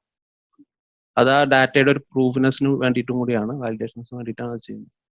അപ്പൊ നമുക്ക് ഇതൊന്ന് സ്പ്ലിറ്റ് ചെയ്ത് നോക്കാം. അപ്പൊ നമുക്ക് സെൻട്രലൈസ്ഡ് ഡാറ്റാബേസ് ഉണ്ട്, അവിടെ middle main database, then every one connects there. അതിന്റെ പ്രശ്നം എന്ന് വെച്ച് കഴിഞ്ഞാൽ ഈ സെൻട്രലൈസ്ഡ് ഡാറ്റാബേസ് ആണ് ഇതിന്റെ authority. So they can control it. For example നമ്മളെ ബാങ്ക്സ് കൈൻഡ് ഓഫ് സെൻട്രലൈസ്ഡ് ആണ്, ബാങ്ക്സ് ഡീസെൻട്രലൈസ്ഡ് ഉണ്ട്. പക്ഷെ സ്റ്റിൽ ഈ മെയിൻ ഡാറ്റാബേസ് എല്ലാം ഒരു മെയിൻ സെൻട്രൽ അതോറിറ്റിയാണ് കൺട്രോൾ ചെയ്യുന്നത്. അപ്പൊ അവർക്ക് തീരുമാനിക്കാം. സോ ദേ ക്യാൻ ആക്ച്വലി, അവർ ചെയ്യില്ല എന്നാലും അവർക്ക് വേണമെങ്കിൽ ഡാറ്റ ഇൻഫർമേഷൻസിന് മാറ്റം വരും. So these are immutable actually, data can be changed. Then another way is distributed. Database is distributed everywhere. So എല്ലാവർക്കും full copy of a database ഉണ്ടാവും മോസ്റ്റ്ലി. പിന്നെ അത് അങ്ങോട്ടും ഇങ്ങോട്ടും സിങ്ക് ചെയ്യും. സോ ഞാൻ വീണ്ടും ഒരു സെയിം റിപ്പീറ്റീവ് ആണ്, പക്ഷെ ഞാൻ സെപ്പറേറ്റ് ആയിട്ട് എടുത്തിട്ടുണ്ട്. സെൻട്രലൈസ്ഡ് ഡാറ്റാബേസ് എന്ന് പറഞ്ഞാൽ നമുക്കൊരു database, every one connects there. Decentralised ആകുമ്പോൾ നമുക്ക് separate databases, they sync together and people can connect any of these database to get the details. Then we have distributed. ഇതെല്ലാം ഡിസ്ട്രിബ്യൂട്ടഡ് ആണ്. ഇനി ബ്ലോക്ക് ചെയിൻ്റെ കേസിൽ it is distributed and decentralised. So നമുക്ക് നമ്മളെ data distributed ആണ്, decentralised ആണ്. So there is a no central authority. ആർക്കും ഒരാൾക്ക് മാത്രം മോഡിഫൈ ചെയ്യാൻ പറ്റുന്ന, ഒരാളെ കയ്യിലല്ല അതിന്റെ കൺട്രോൾ. അതാണ് ഒരു ബ്ലോക്ക് ചെയിനിന്റെ പ്രത്യേകത ഡാറ്റാബേസിന്റെ. ഇപ്പൊ നമ്മൾ ഇത്ര നേരം ഡാറ്റാബേസിനെ പറ്റി സംസാരിച്ചു. സോ അതുകൊണ്ട് മാത്രം അതിന്റെ ഒരു പ്രൂവ്നെസ് അല്ലെങ്കിൽ ഒരു വാലിഡ് ട്രാൻസാക്ഷൻ അതിന്റെ ഒരു ഇത് നടക്കില്ല. There should be some technology underlying it to control it, right, the protocols. So നമുക്ക് ഹൗ ബ്ലോക്ക് ചെയിൻ വർക്ക്സ് നോക്കാം. അപ്പൊ നമ്മൾ create a new transaction. So we are buying 1 BTC. ഇത് എനി ട്രാൻസാക്ഷൻ ആവാം. അപ്പം കറൻസിയുടെ കേസിലാണെങ്കിൽ BTC, അല്ലെങ്കിൽ നമുക്ക് ഇത് it can be signing an agreement. So അതൊരു ട്രാൻസാക്ഷൻ ആണെങ്കിൽ ഒരു ഇൻഫർമേഷൻ ആണ്. സോ നമ്മളത് transmit to the network. So P2P network scattered across the world. So സാധാരണ ബിറ്റ് കോയിനിലൊക്കെ അറിയാൻ പറ്റും, നമ്മൾ മെയിൻ നെറ്റ് എന്ന് പറയും. So group of IP address ഉണ്ട്, അതാണ് മെയിൻ നെറ്റിന്റെ അഡ്രസ്. സോ നമുക്ക് അങ്ങനത്തെ ഒരു ഇതിലേക്കാണ് നമ്മൾ ഈ ട്രാൻസാക്ഷൻ, നമ്മൾ bitcoin client actually transaction transfer ചെയ്യുന്നത്. So participating network for receiving the transaction, validate the transaction, create block by solving a problem. So ഇവര് ട്രാൻസാക്ഷൻ റിസീവ് ചെയ്ത ഫസ്റ്റ് ഇതിൽ വാലിഡേറ്റ് ഇറ്റ്, പിന്നെ ഒരു ബ്ലോക്ക് ചെയ്യും. ഒരു 10 അല്ലെങ്കിൽ ഒരു സെർട്ടൻ നമ്പർ ഓഫ് ട്രാൻസാക്ഷൻ എത്തിക്കഴിഞ്ഞു കഴിഞ്ഞാൽ അത് മൊത്തം കൂട്ടിയിട്ട് ഒരു ബ്ലോക്ക് ചെയ്യും. ആ ബ്ലോക്കിൽ പിന്നെ അതിനെ നമ്മൾ മൈനിങ് എന്ന് പറയുന്നത്. ആ ബ്ലോക്ക് ഇത് എല്ലാ ട്രാൻസാക്ഷനും വാലിഡ് ആണോ, then for creating a block every one has to solve a problem. ആരാണോ ഫസ്റ്റ് സോൾവ് ചെയ്യുന്നത് അവർക്ക് ആ ബ്ലോക്ക് ക്രിയേറ്റ് ചെയ്യാൻ പറ്റും. അവരത് നമ്മളെ പ്രീവിയസ് ബ്ലോക്കിലേക്ക് ആഡ് ചെയ്യും ആ ഇൻഫർമേഷൻ. അതാണ് പറയുന്നത് attach the block two the previous one. That is called transaction is complete. So we have a long chain of block which has history of all transaction happened so far from the very first transaction. അതാണ് അതിന്റെ ഒരു in nutshell. ഇതാണ് നമ്മളൊരു transaction നടത്തുമ്പോൾ സംഭവിക്കുന്നത് അല്ലെങ്കിൽ block chain. Sorry, അതിന്റെ തന്നെ ഒരു സെയിം ഒരു ഇമേജ് പിക്ചറിക്കൽ റെപ്രസെന്റേഷൻ ആണ് here.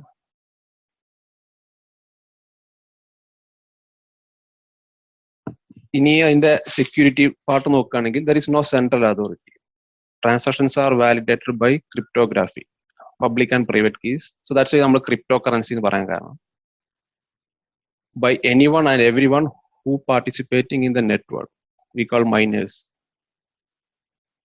And transaction also added to the DB, approved by solving a complex problem. So miners എന്തെന്ന് വെച്ചാൽ each transaction they will validate. അപ്പം every blockchain ഒരു വാലിഡേഷൻ മെത്തേഡ് ഉണ്ട്. Mostly it will be like a problem solving ആയിരിക്കും. അത് again നമുക്ക് proof of work, proof of stake രണ്ടും ഉണ്ട്. പക്ഷെ ultimately everything some sort of problem solving ആണ്. അപ്പം അങ്ങനെ നമ്മളത് transactions are validated and blocks create ചെയ്യുന്നു. So anyone can participate in network. നമുക്ക് കമ്പ്യൂട്ടർ ഉണ്ടെങ്കിൽ നൗ ചലഞ്ചിങ് ആണ്, പക്ഷെ ജനറൽ കൺസെപ്റ്റിൽ നമുക്ക് ആർക്കും ഒരു ബിറ്റ് കോയിൻ നോഡ് ഹോസ്റ്റ് ചെയ്യാൻ പറ്റും, നമുക്ക് പാർട്ടിസിപ്പേറ്റ് ചെയ്യാം വാലിഡേഷനിൽ. So whoever solves the equation first gets the reward. So BTC അല്ലെങ്കിൽ what of the reward set for that blockchain network and plus some fee maybe. നമ്മൾ അവർ set ചെയ്ത പോലെയാണ്.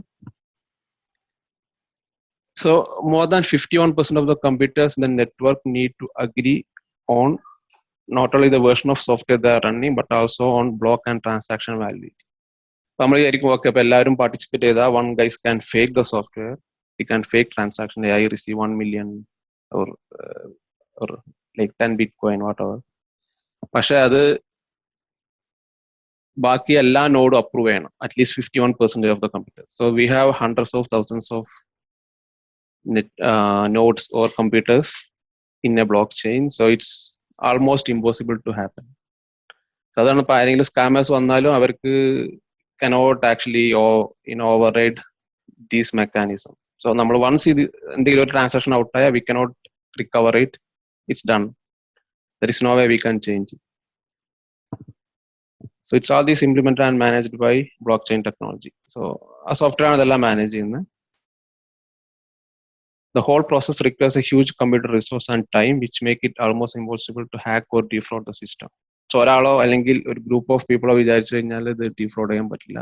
ഇത് അത്രയും വേൾഡ് വൈഡ് സ്പ്രെഡ് ആയി കഴിഞ്ഞു. So it's almost impossible. That's the security part.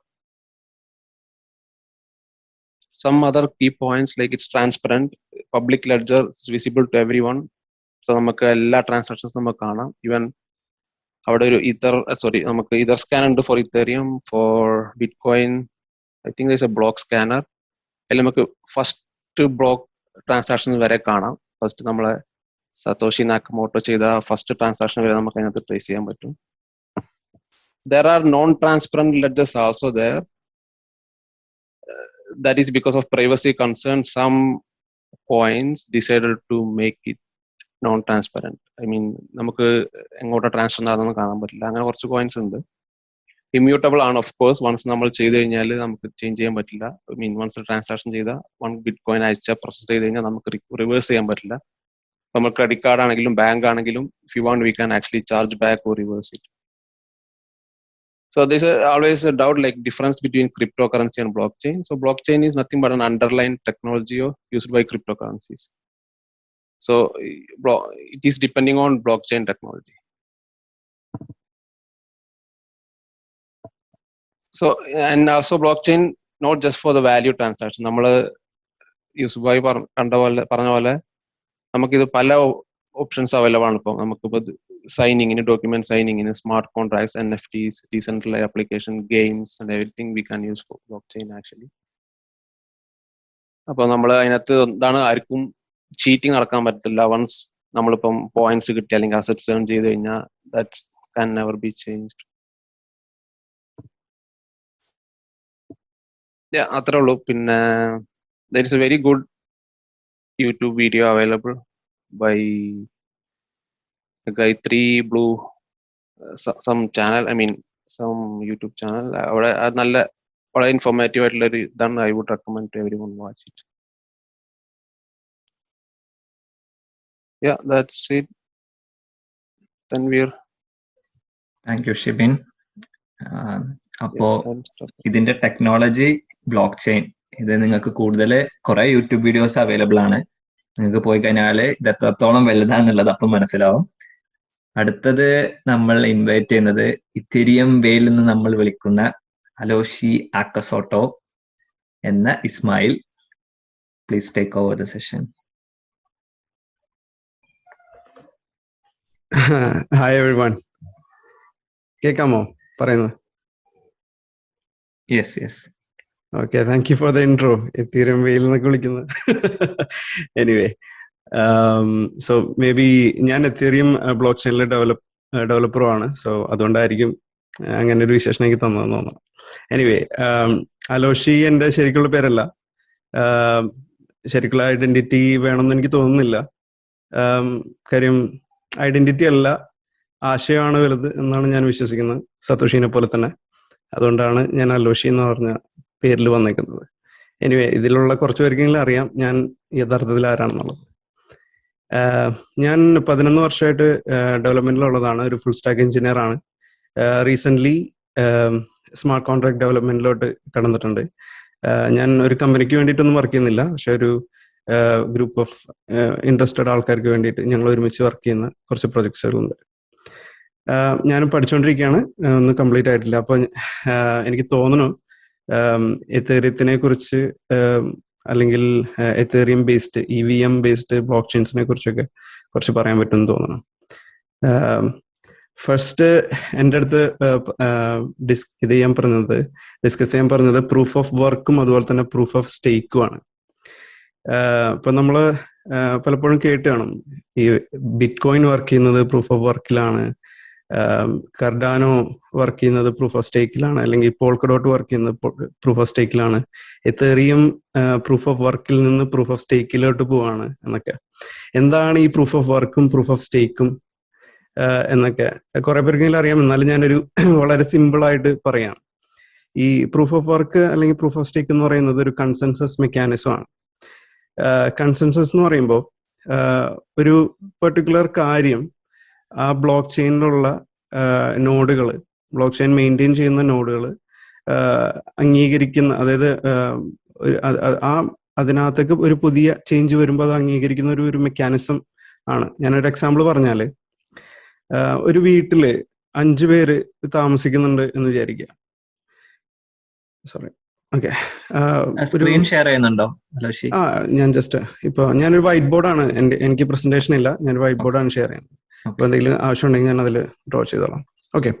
ഒരു ഒരു ഒരു വീട്ടിലൊരു 5 പേര് താമസിക്കുന്നുണ്ടെന്ന് വിചാരിക്കുക. അപ്പോൾ ഈ 5 പേര് എന്താണ് കണക്കുകളെല്ലാം ഒരാളാണ് കണക്ക് എഴുതി വെക്കുന്നതെന്ന് വിചാരിക്കുക. എന്നിട്ട് ഒരു മന്ത് എൻഡ് ആകുമ്പോൾ ഇത് സെറ്റിൽ ചെയ്യും. ഫോർ എക്സാമ്പിൾ ഗ്യാസിന്റെ ബില്ല് അടയ്ക്കുന്ന ഒരാളായിരിക്കും, കറണ്ട് ബില്ല് ഒരാളായിരിക്കും അടയ്ക്കുന്നത്, ഒരാൾ അരിയുടെ കാശ്, അങ്ങനെയൊക്കെ ആയിരിക്കും. ഓക്കെ. അപ്പോൾ നമ്മൾ ഒരാളെ മാത്രം വിശ്വസിക്കുമ്പോൾ അതിനകത്തൊരു പ്രശ്നമുണ്ട്. അയാള് കറപ്റ്റഡ് ആവും. അപ്പൊ അയാള് കള്ളക്കണക്ക് എഴുതിയാലോ, അല്ലെങ്കിൽ അയാള് കൂടുതൽ കാശ് ചെലവാക്കി എന്ന് എഴുതി ബാക്കിയുള്ളവർ കുറച്ച് കാശ് ചെലവാക്കി എന്നൊക്കെ എഴുതി കഴിഞ്ഞാൽ പ്രശ്നമാണല്ലോ. നമുക്കത് ഡിസ്പ്യൂട്ട് ചെയ്യാനും പറ്റില്ല. കാര്യം കണക്ക് അയാൾ മാത്രമേ സൂക്ഷിക്കുന്നുള്ളൂ, ബാക്കി ആരുടെ കയ്യിലും കണക്കില്ല. ഇതാണ് ഒരു സെൻട്രലൈസ്ഡ് സിസ്റ്റം. അതായത് ഒരു സെൻട്രലൈസ്ഡ്, ഇപ്പൊ ഇവൻ ബ്ലോക്ക് ചെയിൻ പോലും സെൻട്രലൈസ്ഡ് ആവാം. കാര്യം ബ്ലോക്ക് ചെയിൻ എന്ന് പറയുന്നത് പ്രത്യേകിച്ച് ഒന്നുമില്ല, നമ്മുടെ ഡാറ്റ ട്രാൻസാക്ഷൻസ് ബണ്ടിൽ ചെയ്ത്, ഒരു 10 ട്രാൻസാക്ഷൻസ് ബണ്ടിൽ ചെയ്തിട്ട് ഒരു ബ്ലോക്ക് ആക്കി, പിന്നെ അടുത്ത ട്രാൻസാക്ഷൻസ് 10 ഒരു ബ്ലോക്ക് ആക്കി, ഇതിനെ ചെയിൻ ചെയ്യുന്ന പരിപാടിയാണ് ബേസിക്കലി ബ്ലോക്ക് ചെയിൻ. അത് ഹാഷിംഗ് പോലുള്ള എന്താ പറയാ ടെക്നിക്സ് യൂസ് ചെയ്തിട്ട് ഒരു ബ്ലോക്ക് പ്രീവിയസ് ബ്ലോക്ക് നമ്മൾ ചേഞ്ച് ചെയ്യാൻ പറ്റാത്ത രീതിയിൽ, അല്ലെങ്കിൽ ചേഞ്ച് ചെയ്താൽ ബാക്കിയുള്ള ബ്ലോക്കുകൾ അഫക്റ്റ് ആവുന്ന രീതിയിൽ പരസ്പരം കണക്ട് ചെയ്യുന്നു. ഒരു ചെയിൻ, ഒരു ലിങ്ക് പോലെ, നമ്മൾ ലിങ്ക്ഡ് ലിസ്റ്റ് ഒക്കെ ഉണ്ടല്ലോ, അതുപോലെ ഇങ്ങനെ കണക്ട് ചെയ്ത് പോകുന്നു. പക്ഷെ ഒരു ബ്ലോക്ക് ചെയിൻ വർക്ക് ചെയ്യാൻ ഒരു കമ്പ്യൂട്ടറിന്റെ ആവശ്യമേ ഉള്ളൂ, ഒരുപാട് കമ്പ്യൂട്ടറിന്റെ ആവശ്യമില്ല. അപ്പോൾ ഈ ഒരു കേസിൽ ട്രാൻസാക്ഷൻസ് ബ്ലോക്ക് ചെയിൻ ആണെങ്കിൽ കൂടി ഇതൊരു സെൻട്രലൈസ്ഡ് മെത്തേഡാണ് അല്ലെ. അപ്പൊ ഇയാൾ എന്തെങ്കിലും ബ്ലോക്ക് ചെയിനിൽ എന്തെങ്കിലും പ്രശ്നം ഉണ്ടാക്കിയാൽ, അല്ലെങ്കിൽ ട്രാൻസാക്ഷൻസിൽ പ്രശ്നം ഉണ്ടാക്കിയാൽ അത് ബാക്കി എല്ലാവരും ബാധിക്കും. അപ്പോൾ നമ്മൾ എന്ത് ചെയ്യും? ഇതിനെ ഡീസെൻട്രലൈസ്ഡ് ആക്കും. അതായത് എല്ലാവരും കണക്കുകൾ സൂക്ഷിക്കും. എല്ലാവരും കണക്കുകൾ സൂക്ഷിക്കുമ്പോൾ അതിലൊരാൾക്കോ 2 പേർക്കോ അതിനകത്ത് തിരുത്തൽ വരുത്താൻ പാടാണ്. കാര്യം ഭൂരിഭാഗം ആൾക്കാരും ശരിയായ കണക്കായിരിക്കും സൂക്ഷിക്കുന്നത്. അപ്പൊ ഇങ്ങനെ കണക്ക് സൂക്ഷിക്കാനായിട്ട് എല്ലാവരും മഷി ചെലവാക്കുന്നുണ്ട്, പേപ്പർ ചെലവാക്കുന്നുണ്ട്. ഇതൊക്കെ ഇടങ്ങേറാണ്. എന്തെങ്കിലും അവർക്ക് ഇൻസെന്റീവ് കൊടുത്തില്ലെങ്കിൽ അതിനകത്തൊരു മെച്ചമില്ല. അപ്പൊ അങ്ങനെ വരുമ്പോഴാണ് ഒരു മെക്കാനിസം അവിടെ ഉണ്ടാക്കുന്നത്. അതായത് ആദ്യമായിട്ട് കണക്ക് എഴുതുന്ന ഒരു പുതിയ കണക്ക് വന്നു, കറണ്ട് ബില്ല് വന്നു, അതൊരാൾ കൊടുത്തു, അതൊരു ട്രാൻസാക്ഷൻ ആണല്ലോ. അപ്പോ അത് ആദ്യം എഴുതാൻ ഭാഗ്യം കിട്ടുന്ന ആൾക്ക് ഒരു കോയിൻ സമ്മാനമായിട്ട് കൊടുക്കും. ബാക്കിയുള്ളവരെല്ലാം അയാൾ എഴുതിയ കണക്ക് പകർത്തി എഴുതും. വീണ്ടും അടുത്ത ട്രാൻസാക്ഷൻ വരുമ്പോൾ ഏതെങ്കിലും ഒരാൾക്കായിരിക്കും ആ ഭാഗ്യം കിട്ടുന്നത്, ആദ്യം ആയിട്ട് ആ കണക്ക് എഴുതാൻ. ബാക്കി എല്ലാവരും അത് കോപ്പി ചെയ്ത് എഴുതും. അപ്പൊ ഇതുപോലെ ഈ ഭാഗ്യം എങ്ങനെയാണ് കിട്ടുന്നത്? അവിടെയാണ് ഈ പ്രൂഫ് ഓഫ് വർക്കിനും പ്രൂഫ് ഓഫ് സ്റ്റേക്കിന്റെയും ഡിഫറൻസ് ഇരിക്കുന്നത്. ഈ പ്രൂഫ് ഓഫ് വർക്കിൽ എന്ന് പറയുമ്പോൾ ഈ ആദ്യമായിട്ട് ഈ കണക്ക് എഴുതാൻ അവസരം കിട്ടുന്നത് എങ്ങനെയാന്ന് വെച്ച് കഴിഞ്ഞാൽ എല്ലാവർക്കും, ഈ 5 പേർക്കും ഒരു ക്രിപ്റ്റോഗ്രാഫിക് പസിൽ സോൾവ് ചെയ്യാൻ കൊടുക്കും. നമ്മുടെ സിമ്പിൾ സിനാരിയോയിൽ ഈ 5 പേര് താമസിക്കുന്ന വീടിന്റെ കേസ് പറഞ്ഞാൽ എല്ലാവർക്കും ഒരു സുഡോക്കു കൊടുത്തു, ഒരേ സുഡോക്കു കൊടുത്തു.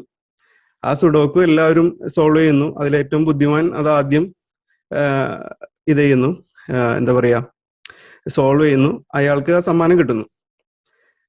വീണ്ടും അടുത്ത ട്രാൻസാക്ഷൻ വരുമ്പോൾ അടുത്ത സുഡോക്കു കൊടുക്കുന്നു, ആദ്യം ഉത്തരം കണ്ടെത്തുന്ന ആൾക്ക് സമ്മാനം കൊടുക്കുന്നു.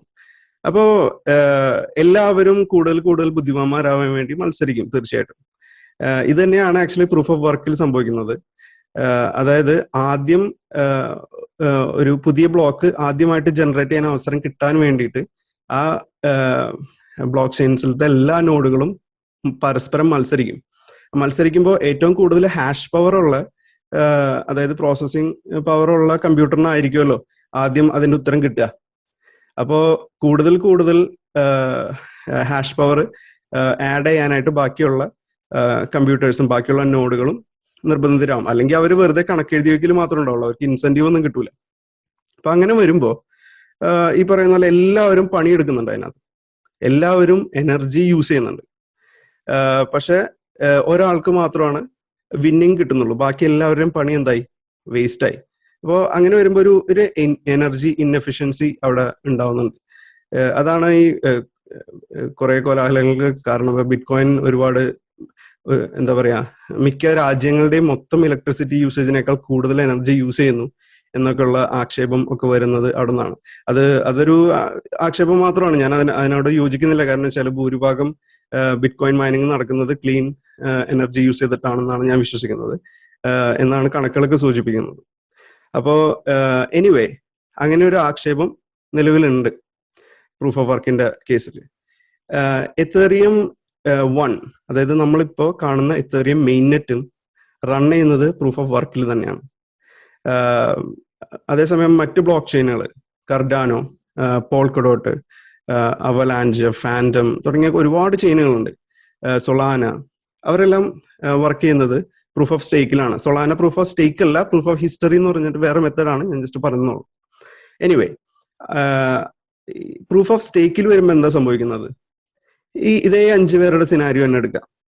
ഈ 5 പേരിൽ ആദ്യം കണക്കെഴുതാൻ അവസരം കിട്ടുന്നത് ഒരു നറുക്കെടുപ്പിൽ കൂടെയാണ്. അതായത് ഇവരുടെ ഇടയിൽ ഒരു നറുക്കെടുപ്പ് നടത്തും. എല്ലാവരുടെയും പേര് ഒരു ബോക്സിൽ എഴുതിയിടും. അതിൽ നിന്ന് നറുക്കെടുക്കും.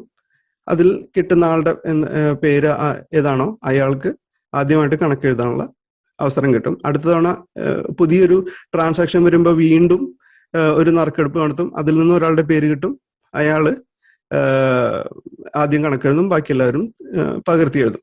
ഇതിനകത്ത് വേറൊരു സംഭവം കൂടെ വരുന്നുണ്ട്. അതായത് ഈ 5 പേരിൽ ഏറ്റവും കൂടുതൽ കോയിൻസ് സ്റ്റേക്ക് ചെയ്യുന്ന ആൾക്ക് കൂടുതൽ വിന്നിങ് ചാൻസ് ഉണ്ട്. അതെങ്ങനെയാണ്? അതായത് ഫോർ എക്സാമ്പിൾ, ഒരാള് 5 കോയിൻ വെച്ചു, സ്റ്റേക്ക് ചെയ്തു. മറ്റേ ആള് 10 കോയിൻ വെച്ചു, ഒരാൾ 15 കോയിൻ വെച്ചു, ഒരാൾ 2 കോയിൻ വെച്ചു. ഇപ്പൊ ഇതിനകത്ത് ഈ എത്ര കോയിൻസ് വെക്കുന്നോ, ഒരു വളരെ സിമ്പിൾ എക്സാമ്പിൾ ആണ് പറയുന്നത്. ഇത് ഇങ്ങനെ തന്നെയല്ല, എല്ലാവർക്കും മനസ്സിലാവാൻ വേണ്ടിയിട്ട് വളരെ സിമ്പിൾ ആയിട്ട് പറയുന്നതാണ്. 5 കോയിൻ വെച്ച ആളുടെ പേര് 5 തവണ ഒരു ബോക്സിലോട്ട് എഴുതിയിട്ടു. അതുപോലെ തന്നെ 15 കോയിൻ ഇട്ട ആളുടെ പേര് 15 തവണ എഴുതിയിട്ടു. 2 കോയിൻ വെച്ച ആളുടെ പേര് 2 തവണ എഴുതിയിട്ടുള്ളൂ. എന്നിട്ടൊന്ന് ഷെയ്ക്ക് ചെയ്തിട്ട് നറുക്കെടുക്കുമ്പോൾ വിന്നിങ് ചാൻസ് കൂടുതൽ അയാൾക്ക് തന്നെ കിട്ടണമെന്നില്ല, പക്ഷെ വിന്നിങ് ചാൻസ് കൂടുതൽ ആർക്കാണ്? ഈ 15 തവണ പേര് എഴുതിയിട്ട ആൾക്ക്. അപ്പൊ ഏറ്റവും കൂടുതൽ സ്റ്റേക്ക് ചെയ്യുന്ന ആൾക്കൊരു അപ്പർ ഹാൻഡ് ഉണ്ട് അതിനകത്ത്, അല്ലെ? ഇങ്ങനെയാണ് പ്രൂഫ് ഓഫ് സ്റ്റേക്ക് വർക്ക് ചെയ്യുന്നത്. അത് കുറച്ചും കൂടെ എനർജി എഫിഷ്യന്റ് ആണ്. കാര്യം വെച്ചാൽ ഇവിടെ എല്ലാവരും പണിയെടുക്കുന്നില്ല. തെരഞ്ഞെടുപ്പ് കുറച്ചും കൂടെ ഫാസ്റ്റർ ആണ്.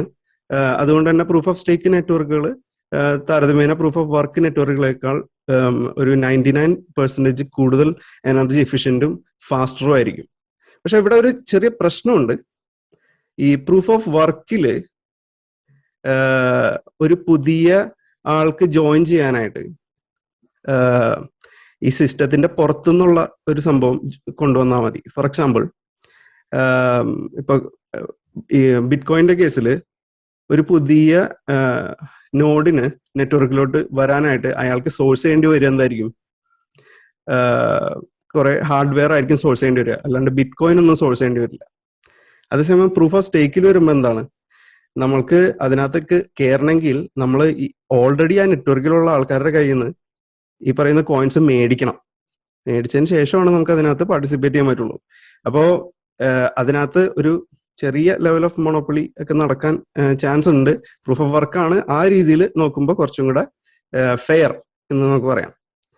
അതേസമയം വേറൊരു സിനാരിയോ ആലോചിച്ച് നോക്കുക. ഒറ്റ നോട്ടത്തിൽ നമ്മൾ നോക്കുമ്പോൾ പ്രൂഫ് ഓഫ് സ്റ്റേക്കിൽ കാശുള്ളവൻ കാര്യക്കാരൻ എന്നുള്ളൊരു ഇത് കാണാം.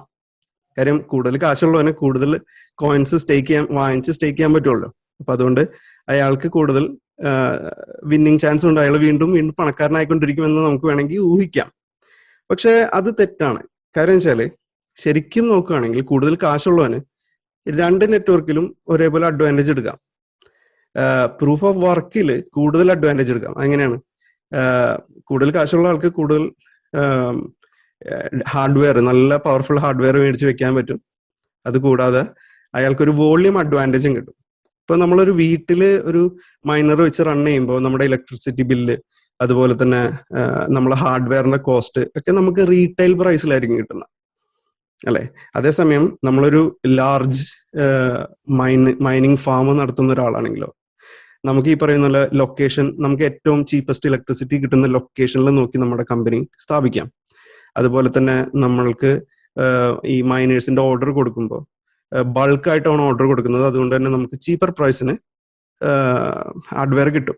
അപ്പോൾ അവിടെ ഒരു വോള്യൂം അഡ്വാൻറ്റേജ് സംഭവിക്കുന്നുണ്ട് ഈ പറയുന്ന പോലെ പ്രൂഫ് ഓഫ് വർക്കിൽ. അപ്പോൾ എൻ്റെ ഒരു അഭിപ്രായത്തിൽ, അഗൈൻ ഇറ്റ്സ് പേഴ്സണൽ, മറ്റുള്ള ആൾക്കാർക്ക് തർക്കം ഉണ്ടാവും, പക്ഷെ പ്രൂഫ് ഓഫ് വർക്കിലാണ് കൂടുതൽ ഈ പറയുന്ന പോലെ കൂടുതൽ ക്യാപിറ്റലുള്ള ആൾക്കാർ ഇൻസെന്റിവൈസ്ഡ് ആവുന്നതെന്നാണ് ഞാൻ വിശ്വസിക്കുന്നത്. അപ്പോൾ രണ്ടിനും അതിൻ്റെതായ പിറ്റ്ഫോൾസും അതുപോലെ തന്നെ പ്രോസ് ആൻഡ് കോൺസ് ഉണ്ട്. ഇനി എത്തേറിയത്തിലോട്ട് വരികയാണെങ്കിൽ, എത്തേറിയം പ്രൂഫ് ഓഫ് വർക്കിൽ നിന്ന് പ്രൂഫ് ഓഫ് സ്റ്റേക്കിലോട്ട് മാറുകയാണ്. അതിന് പല റീസൺസ് ഉണ്ട്. അതിൽ ഒന്നാണ് ഈ പറയുന്ന പോലെ കൂടുതൽ ട്രാൻസാക്ഷൻ സ്പീഡ് അച്ചീവ് ചെയ്യുക എന്നുള്ളതും എനർജി കൺസംഷൻ പരമാവധി കുറയ്ക്കുക എന്നുള്ളതും. ഇപ്പോൾ നമുക്ക് എല്ലാവർക്കും അറിയാം എത്തേറിയം വൺ ഓഫ് ദി അല്ല, ദി എക്സ്പെൻസീവ് ബ്ലോക്ക് ചെയിൻ ആണ്. ട്രാൻസാക്ഷൻസ് നടത്തണമെങ്കിൽ മിനിമം ഒരു $10 ആവും. $10 ഏറ്റവും മിനിമം ആണെന്നാണ് എനിക്ക് തോന്നുന്നത്. ഞാൻ ഈ അടുത്ത് കുറച്ച് ഒരു $100 വർത്ത് ഓഫ് ഈത്ത് ഒരു വ്യക്തിക്ക് ട്രാൻസ്ഫർ ചെയ്തപ്പോൾ എനിക്ക് തോന്നുന്നു $14 മറ്റോ ആയി. ഈ പറയുന്ന ഫീ മാത്രം, അതായത് മൊത്തം $115 ട്രാൻസാക്ഷൻ ഫീ മാത്രം അല്ല, മൊത്തത്തിൽ ചെലവ് വന്നു. അപ്പോ അതുപോലെ തന്നെ ഒരു പറയുന്നുള്ള സ്മാർട്ട് കോൺട്രാക്ട്സ് പോലെയുള്ള കൂടുതൽ എന്താ പറയാ ഇന്റൻസീവ് ആയിട്ടുള്ള ഓപ്പറേഷൻസ് ഒക്കെ നടക്കുമ്പോൾ കൂടുതൽ എക്സ്പെൻസീവ് ആവും. അപ്പൊ ഈ എക്സ്പെൻസ് ഒക്കെ കുറയ്ക്കുക, അതുപോലെ തന്നെ നെറ്റ്വർക്കിന്റെ സ്പീഡ് കൂട്ടുക എന്നൊക്കെയുള്ള ഉദ്ദേശം കൊണ്ടാണ് ആക്ച്വലി പ്രൂഫ് ഓഫ് സ്റ്റേക്കിലോട്ട് കാര്യങ്ങൾ കൊണ്ടുവരുന്നത്. അപ്പോൾ പ്രൂഫ് ഓഫ് സ്റ്റേക്കിൽ മാത്രമല്ല, ഇപ്പൊ എന്റെ ഈ ടോപ്പിക് കഴിഞ്ഞു, ലൈക്ക് ഈ proof of work and proof of stake എന്നുള്ള ടോപ്പിക് കഴിഞ്ഞു. പിന്നെ എൻ്റെ അടുത്ത് പറയാൻ പറഞ്ഞേക്കുന്നത് എന്താണ് ഈ എത്തേറിയം 2.0, എങ്ങനെയാണ് എത്തേറിയം 2.0 വരുമ്പോൾ ഈതറിന്റെ പ്രൈസ് അഫക്റ്റ് ചെയ്യാന്നൊക്കെ ഉള്ള കാര്യം ഡിസ്കസ് ചെയ്യാനാണ്. അപ്പോൾ അതിലോട്ട് വരാം. ഈത്ത് 2.0 വരുമ്പോൾ ഒരു കാര്യം ഓൾറെഡി നടന്നു കഴിഞ്ഞു. EIP 1559 എന്ന് എല്ലാവരും കേട്ട് കാണും. 1559 ഇതൊരു ഹാർഡ് ഫോർക്കാണ് എത്തേറിയം നെറ്റ്വർക്കിൽ കഴിഞ്ഞ ഓഗസ്റ്റിൽ നടന്ന ഒരു ചേഞ്ച് ആണ്. ഈ ചേഞ്ച് പ്രകാരം എങ്ങനെയാന്ന് വെച്ച് കഴിഞ്ഞാല്, നമ്മള് ട്രാൻസാക്ഷൻസ് നടത്തുമ്പോൾ ഗ്യാസ് ഫീ ഉണ്ടാവുമല്ലോ. ഒരു ട്രാൻസാക്ഷന്റെ ഒരു ഗ്യാസ് ഫീ ഉണ്ടാവും. ആ ഗ്യാസ് ഫീയില് മേജർ പോർഷൻ എന്ന് പറയുന്നത് അത് ബേൺ ചെയ്ത് കളയും. ഫോർ എക്സാമ്പിൾ, ഞാൻ നേരത്തെ പറഞ്ഞ $100 ട്രാൻസാക്ഷൻ, അതിനകത്ത് $14 ട്രാൻസാക്ഷൻ ഫീ പോയി. പക്ഷെ ഈ $14 മൈനർക്ക് കിട്ടുക ആക്ച്വലി ഒരു $2 ഒക്കെ ആയിരിക്കും. അല്ലെങ്കിൽ പെർസെൻറ്റേജ് വൈസ് നോക്കിയാൽ മാക്സിമം $3 ഒക്കെ ആയിരിക്കും അയാൾക്ക് കിട്ടുക. ബാക്കിയുള്ള പോർഷൻ മുഴുവൻ ബേൺ ചെയ്ത് പോവാണ് ചെയ്യുന്നത്. ഒരു $11 ബേൺ ചെയ്ത് പോകും. ഈ ഡോളർ ബേൺ ആവാന്ന് പറഞ്ഞാൽ $11 വർത്ത് ഓഫ് ഈത്ത് ബേൺ ആവുക എന്നാണ് പറയാം. ഈ ബേണിംഗ് എന്ന് പറഞ്ഞു കഴിഞ്ഞാൽ സപ്ലൈയിൽ നിന്ന് എടുത്ത് കളയാന്നാണ് അർത്ഥം. അല്ലാതെ ഇത് എവിടെയും കരിച്ചോ അങ്ങനെയൊന്നും കളയുന്നില്ല. ഒരു ആർബിട്രറി അൺയൂസ്ഡ് വാലറ്റ് അഡ്രസ്സിലോട്ട് മാറ്റുകയാണ് ചെയ്യുന്നത്. അതിന്റെ പ്രൈവറ്റ് കീ ആരുടെയും കയ്യിൽ ഇല്ലാത്തത് കാരണം അത് ആർക്കും ആക്സസ് ചെയ്യാൻ പറ്റില്ല. സോ അത് കാലാകാലത്തോളം സപ്ലൈയിൽ നിന്ന് എടുത്തു പോയി എന്നാണ് അർത്ഥം. അപ്പോൾ ഇങ്ങനെ സംഭവിക്കുമ്പോൾ എത്തേറിയം ചെയിൻ എത്രത്തോളം ബിസി ആവുന്നു അത്രത്തോളം ഈത്ത് സപ്ലൈയിൽ നിന്ന് എടുത്തു പോകും. ഇപ്പോൾ ഞാൻ എൻ്റെ സ്ക്രീനിലൊരു ഇത് കാണിച്ചു തരാം.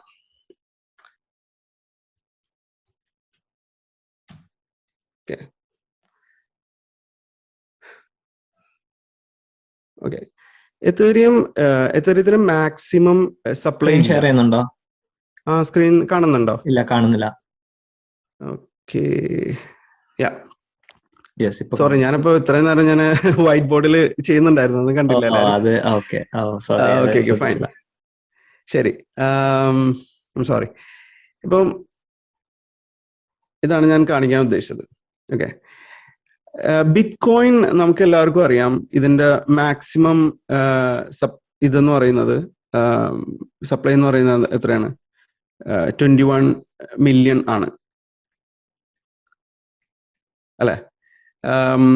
അതേസമയം എത്തേറിയത്തിന് ഇങ്ങനെ ഒരു മാക്സ് സപ്ലൈ ഇല്ല.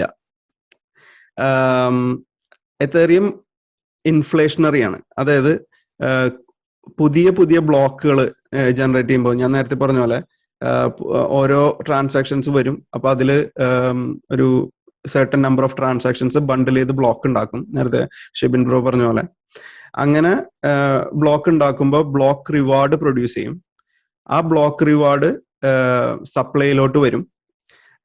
അങ്ങനെ എപ്പോഴും ഇതിന്റെ സപ്ലൈയിൽ എത്തേറിയത്തിന്റെ അളവ് കൂടിക്കൊണ്ടിരിക്കും. ഓക്കെ, ഇങ്ങനെ എത്തേറിയത്തിന്റെ അളവ് കൂടിക്കൊണ്ടിരിക്കുന്ന റേറ്റ് ഒരു വർഷം 4%. ഇതാണ് എത്തേറിയത്തിന്റെ ഇൻഫ്ലേഷൻ റേറ്റ് എന്ന് പറയുന്നത്. അത് എത്തേറിയത്തിന്റെ ഈ പറയുന്ന പോലെ ക്രിട്ടിക്സിന്റെ ഒക്കെ ഒരു വലിയ ഒരു ഇതാണ്. കാരണം വെച്ചാൽ ഇതൊരിക്കലും സ്റ്റോർ ഓഫ് വാല്യൂ ആയിട്ട് യൂസ് ചെയ്യാൻ പറ്റില്ല. ശരിയാണ്, ഞാൻ സ്റ്റോർ ഓഫ് വാല്യൂ ആയിട്ട് കാണുന്നില്ല. പക്ഷെ സ്റ്റോർ ഓഫ് വാല്യൂ ആയിട്ട് യൂസ് ചെയ്യാൻ പറ്റില്ല. കാരണം വെച്ചാൽ ഇത് എവർ ഇൻഫ്ലേഷണറി ആണ്, ജസ്റ്റ് ലൈക്ക് നമ്മുടെ ഫിയാറ്റ് കറൻസീസ് ഒക്കെ പോലെ. അപ്പോൾ ഇതിനകത്ത് വാല്യൂ സ്റ്റോർ ചെയ്ത് കഴിഞ്ഞാൽ നാളെ അത് ഡിപ്രിഷിയേറ്റ് നമ്മുടെ വാല്യൂ കുറഞ്ഞു പോകാൻ ചാൻസ് ഉണ്ട്, ബൈയിങ് പവർ കുറയാം എന്നുള്ളത് ഒരു സത്യമാണ്. അപ്പോൾ ഈ ഒരു സംഭവത്തിനെയാണ് ഈ EIP 1559 ചലഞ്ച് ചെയ്യുന്നത്.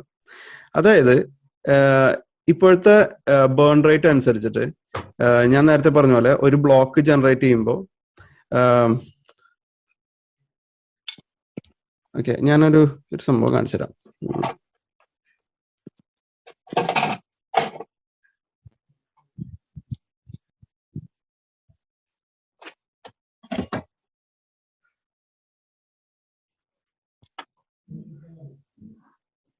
ഒറ്റ സെക്കൻഡേ.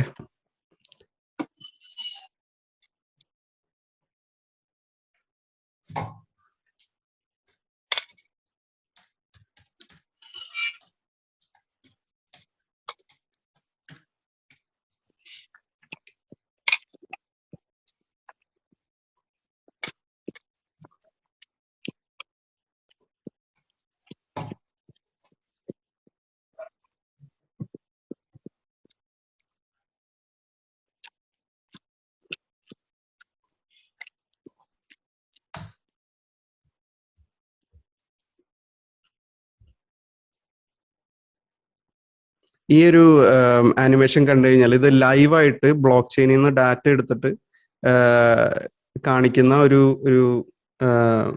സൈറ്റാണ്. txstreet.com എന്നാണ് പേര്. ഇതിനകത്ത് ഈ പറയുന്ന സാധനങ്ങളുണ്ടല്ലോ, ഈ ഓരോ ബസ്സുകൾ ലീവ് ചെയ്യുന്നുണ്ടോ, ഈ ബസ്സുകളാണ് ആക്ച്വലി ബ്ലോക്കുകൾ. ഈ ബ്ലോക്കിന്റെ അകത്തേക്ക് കയറുന്ന ആൾക്കാരാണ് ട്രാൻസാക്ഷൻസ്. ഈ ട്രാൻസാക്ഷൻസ് ഇങ്ങനെ നമ്മൾ ഒരു ട്രാൻസാക്ഷൻ സബ്മിറ്റ് ചെയ്യുമ്പോൾ അത് ഇതുപോലെ മെം പൂൾ എന്ന് പറയും, മെമ്മറി പൂൾ, അവിടെ വന്ന് കിടക്കും. ഇതിപ്പോ എത്തേറിയതിന്റെ ആണ്, ഇത് ബിറ്റ് കോയിന്റെ. അപ്പൊ ഞാൻ ബിറ്റ് കോയിന്റെ കേസിൽ ബിറ്റ് കോയിൻ കുറച്ചും കൂടെ സിംപിളർ ആയത് കാരണം അതിനകത്തത്തെ എക്സാമ്പിൾ വെച്ച് പറയാം. നമ്മൾ ട്രാൻസാക്ഷൻസ് സബ്മിറ്റ് ചെയ്യുമ്പോൾ ട്രാൻസാക്ഷൻസ് വന്ന് ഇതുപോലെ മെമ്മറി പൂളിൽ വന്ന് കിടക്കും. ഈ മെമ്മറി പൂളിൽ നിന്ന് മൈനേഴ്സ്, നേരത്തെ നമ്മൾ പറഞ്ഞ ഈ ആളുകളുണ്ടല്ലോ, ഈ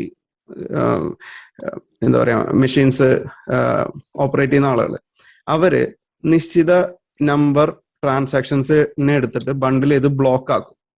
ആ ബ്ലോക്ക് ആക്കി കഴിയുമ്പോൾ ആ ബ്ലോക്ക് ആക്കുന്ന മൈനർക്ക് ബ്ലോക്ക് റിവാർഡ് കിട്ടും. അത് കൂടാതെ ഈ ട്രാൻസാക്ഷൻസിന്റെ എല്ലാം ഒപ്പമുള്ള ട്രാൻസാക്ഷൻ ഫീയും അവർക്ക് കിട്ടും. അങ്ങനെ ഒരു ബ്ലോക്ക് ഫുള്ളായി കഴിഞ്ഞാൽ ആ ബ്ലോക്ക് ചെയിനിലോട്ട് ആഡ് ചെയ്യും. അപ്പൊ ഈ പറഞ്ഞാൽ ഇപ്പൊ ഈ ബസ് വിട്ടു പോണ പോലെ ആ ബസ് അങ്ങോട്ട് വിട്ടു പോകും. ഇപ്പൊ കണ്ടപ്പോ റെഡ് ആണ്. ബിറ്റ് കോയിന്റെ ബ്ലോക്ക് ടൈം 10 മിനിറ്റ് ആണ്. ഓരോ 10 മിനിറ്റിലാണ് ഈ ബസ് വിട്ടു പോവുള്ളൂ. അതായത് ഓരോ 10 മിനിറ്റിലാണ് ഈ ബ്ലോക്ക് ക്രിയേറ്റ് ചെയ്യുള്ളൂ. അതേസമയം എത്തേറിയത്തിന്റെ കുറച്ചും കൂടെ ഫാസ്റ്റർ ആണ്. അതുകൊണ്ടാണ് എത്തേറിയത്തിന്റെ ബസ്സുകൾ പെട്ടെന്ന് വിട്ടു പോകുന്നത്. എനിവേ, അപ്പോ ഇങ്ങനെ സംഭവിക്കുമ്പോൾ ഞാൻ പറഞ്ഞല്ലോ, ഈ ഓരോ ബ്ലോക്കുകളിലും ഉള്ള ട്രാൻസാക്ഷൻസിന്റെ ട്രാൻസാക്ഷൻ ഫീ ഉണ്ട്. അതൊരു ടോട്ടൽ എമൗണ്ട് ഉണ്ടാവും. ആ എമൗണ്ട് എന്ന് പറയുന്നത് അതിന്റെ ഒരു വലിയ ലാർജ് പോർഷൻ ബേൺ ചെയ്ത് കളയും. അങ്ങനെ ബേൺ ചെയ്ത് കളയുമ്പോൾ ടോട്ടൽ സപ്ലൈയിലോട്ട് 4% വരുന്നതിന് പകരം ഈ പറയുന്ന പോലെ എഫക്റ്റീവ് സപ്ലൈ എന്ന് പറയുന്നത് ഇപ്പോ എത്തേറിയം 1 2.1% ആണ്. എഗെയിൻ അത് ഇപ്പോഴും ഇൻഫ്ലേഷണറി തന്നെയാണ്, പക്ഷെ 4% ഇല്ല, കുറച്ചും കൂടെ ബെറ്റർ ആണ് എന്ന് വേണമെങ്കിൽ പറയാം. പക്ഷെ ഒരു ഇപ്പൊ എത്തേറിയം 2.0 മെർജ് ചെയ്ത് കഴിയുമ്പോൾ അതിന്റെ എത്തേറിയം ആക്ച്വലി ഡീഫ്ലേഷണറി ആയി മാറും. അതായത് എത്തേറിയത്തിൽ ശരിക്കും പറഞ്ഞാൽ ടോട്ടൽ എത്തേറിയത്തിന്റെ സപ്ലൈ എത്രയുണ്ടോ അതിലും കുറഞ്ഞുകൊണ്ടിരിക്കും.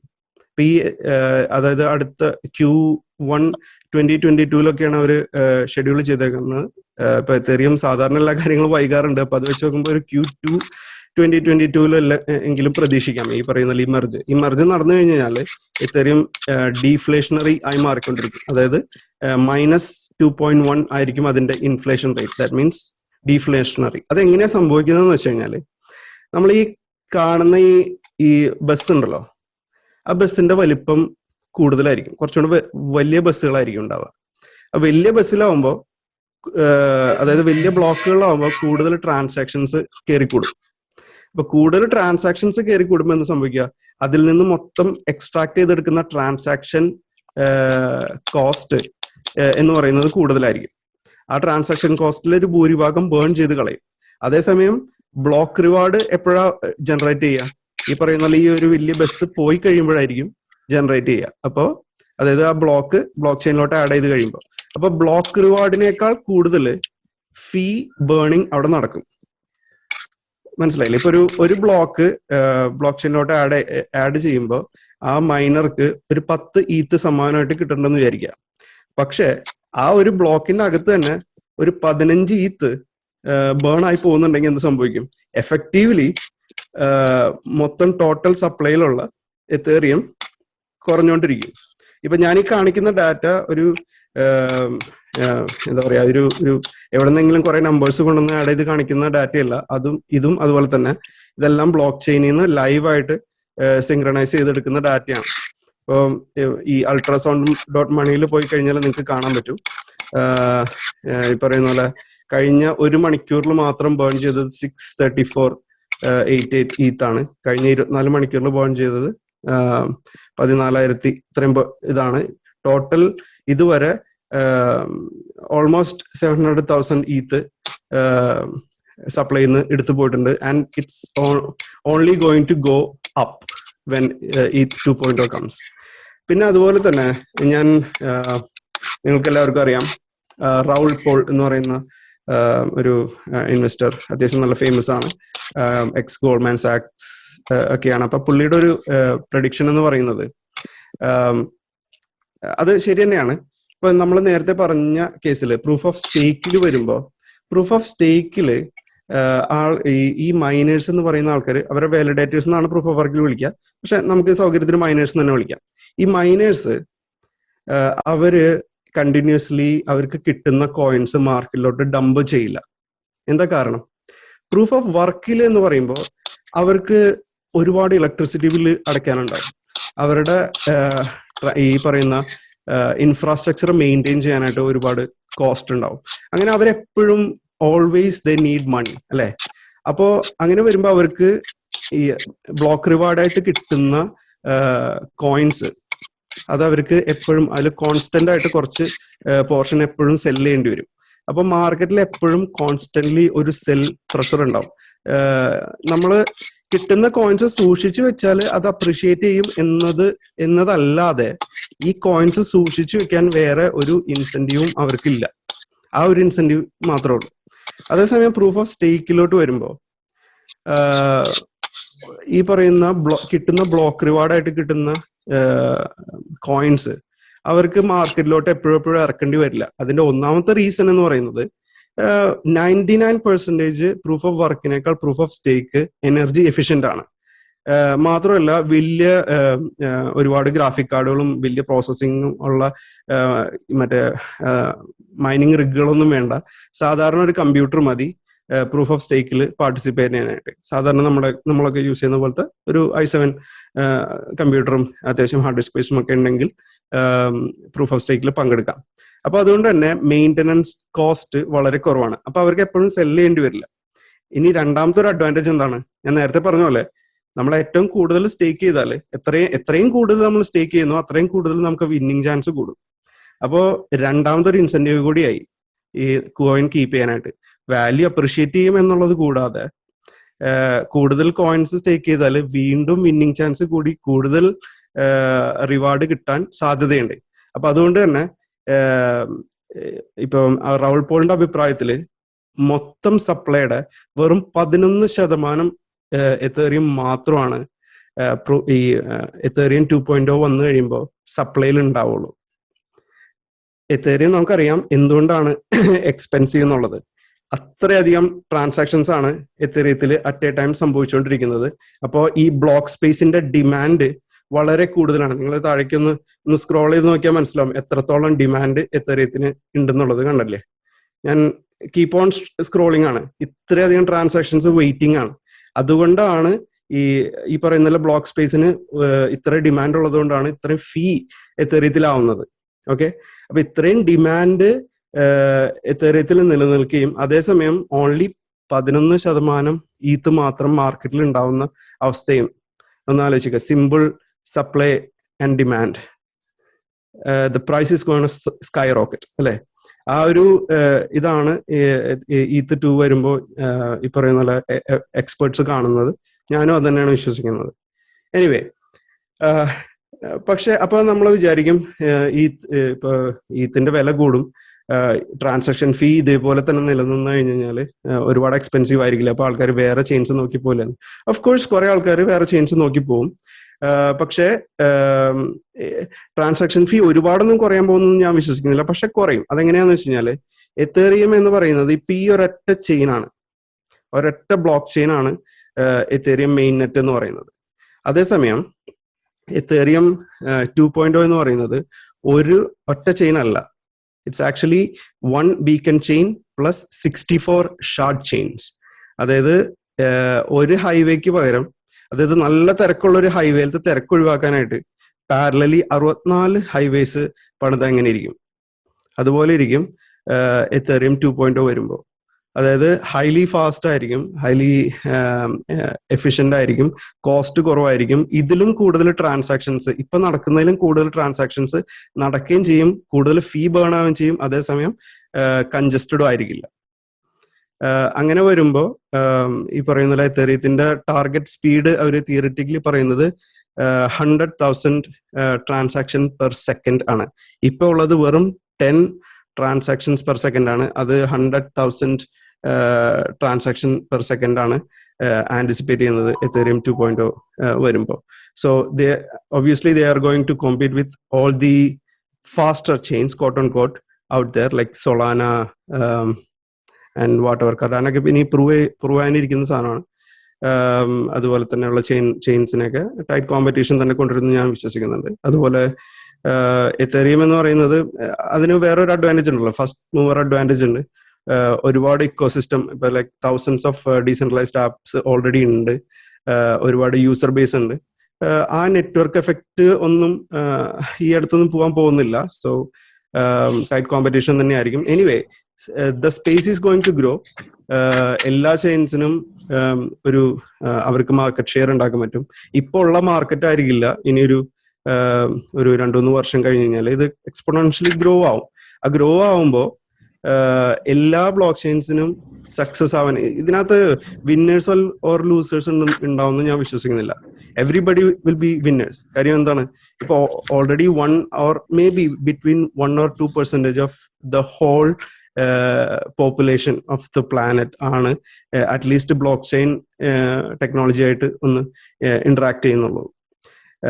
ഈ സംഭവം ഒരു 5%-ലോട്ടോ അറ്റ്ലീസ്റ്റ് 10%-ലോട്ടൊക്കെ എത്തുമ്പോൾ പോലും ഒന്ന് ആലോചിച്ച് നോക്കുക എത്ര വലിയ മാർക്കറ്റ് ആയിരിക്കും ഈ സംഭവം. So everybody will be winners എന്നുള്ള ഒരു രീതിയിലാണ് ഞാൻ ഇതിനെ കാണുന്നത്. കൂട്ടത്തില് മറ്റേ എത്തേറിയം ഒരു സേഫ് ബെറ്റ് ആയിട്ടും ഞാൻ കാണുന്നു. Anyway, so that's Ethereum 2.0.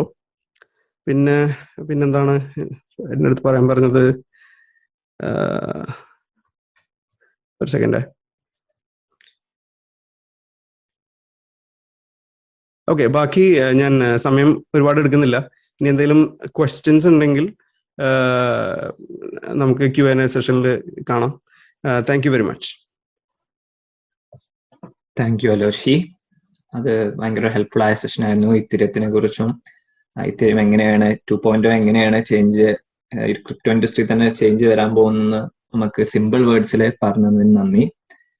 അടുത്തതായിട്ട് ഒരു ഇപ്പോഴത്തെ ഹോട്ട് ടോപ്പിക് ആണ് പ്രസന്റ് ചെയ്യാൻ പോകുന്നത്, NFTs ആൻഡ് മെറ്റാവേഴ്സ്. പണ്ട് കാലത്ത് ഇന്റർനെറ്റ് ഒരു ഗെയിം ചേഞ്ചർ ആയിരുന്നു. പിന്നെ കുറച്ച് കഴിഞ്ഞിട്ട് ബിറ്റ് കോയിൻ ഒരു ഗെയിം ചേഞ്ചർ ആയി. ഈ ഡിക്കേഡിന്റെ വിന്നർ എന്ന് പറയുന്ന ബിറ്റ് കോയിൻ ആണ്. പിന്നെ ഇലക്ട്രിക് വെഹിക്കിൾസ് ഒരു ഗെയിം ചേഞ്ചർ ആണ്. അതേപോലെ കറണ്ട് അല്ലെങ്കിൽ അപ്കമിങ് ഗെയിം ചേഞ്ചർ എന്ന് പറയാന് NFTs ആൻഡ് മെറ്റാവേഴ്സ് എന്നാണ് എക്സ്പേർട്സ് പറയുന്നത്. അപ്പൊ അതില് ഇത് പ്രസന്റ് ചെയ്യാൻ വേണ്ടി ഞാൻ സമീറിനെ ക്ഷണിക്കുകയാണ്. സമീർ US ബേസ്ഡ് ആണ്, ഒരു NFT കളക്ടർ ആണ്, ഇത്തിരിയം ഇൻവെസ്റ്റർ ആണ്. ബാക്കി സമീറിന് പറയാം.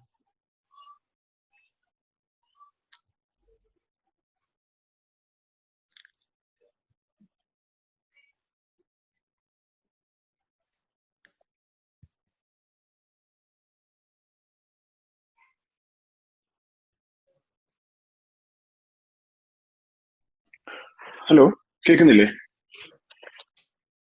കേൾക്കുന്നുണ്ട്. സ്ക്രീൻ ഷെയർ ചെയ്യുന്നുണ്ടോ? കേൾക്കുന്നുണ്ട്. ഷെയർ ചെയ്യാൻ മിനിറ്റ്. ഓക്കെ, ഷെയർ സ്ക്രീൻ നോക്കട്ടെ. സോറി, ഞാൻ എന്റെ വീട്ടിലല്ല, ഞാൻ വേറൊരു എടുത്തുള്ളത്.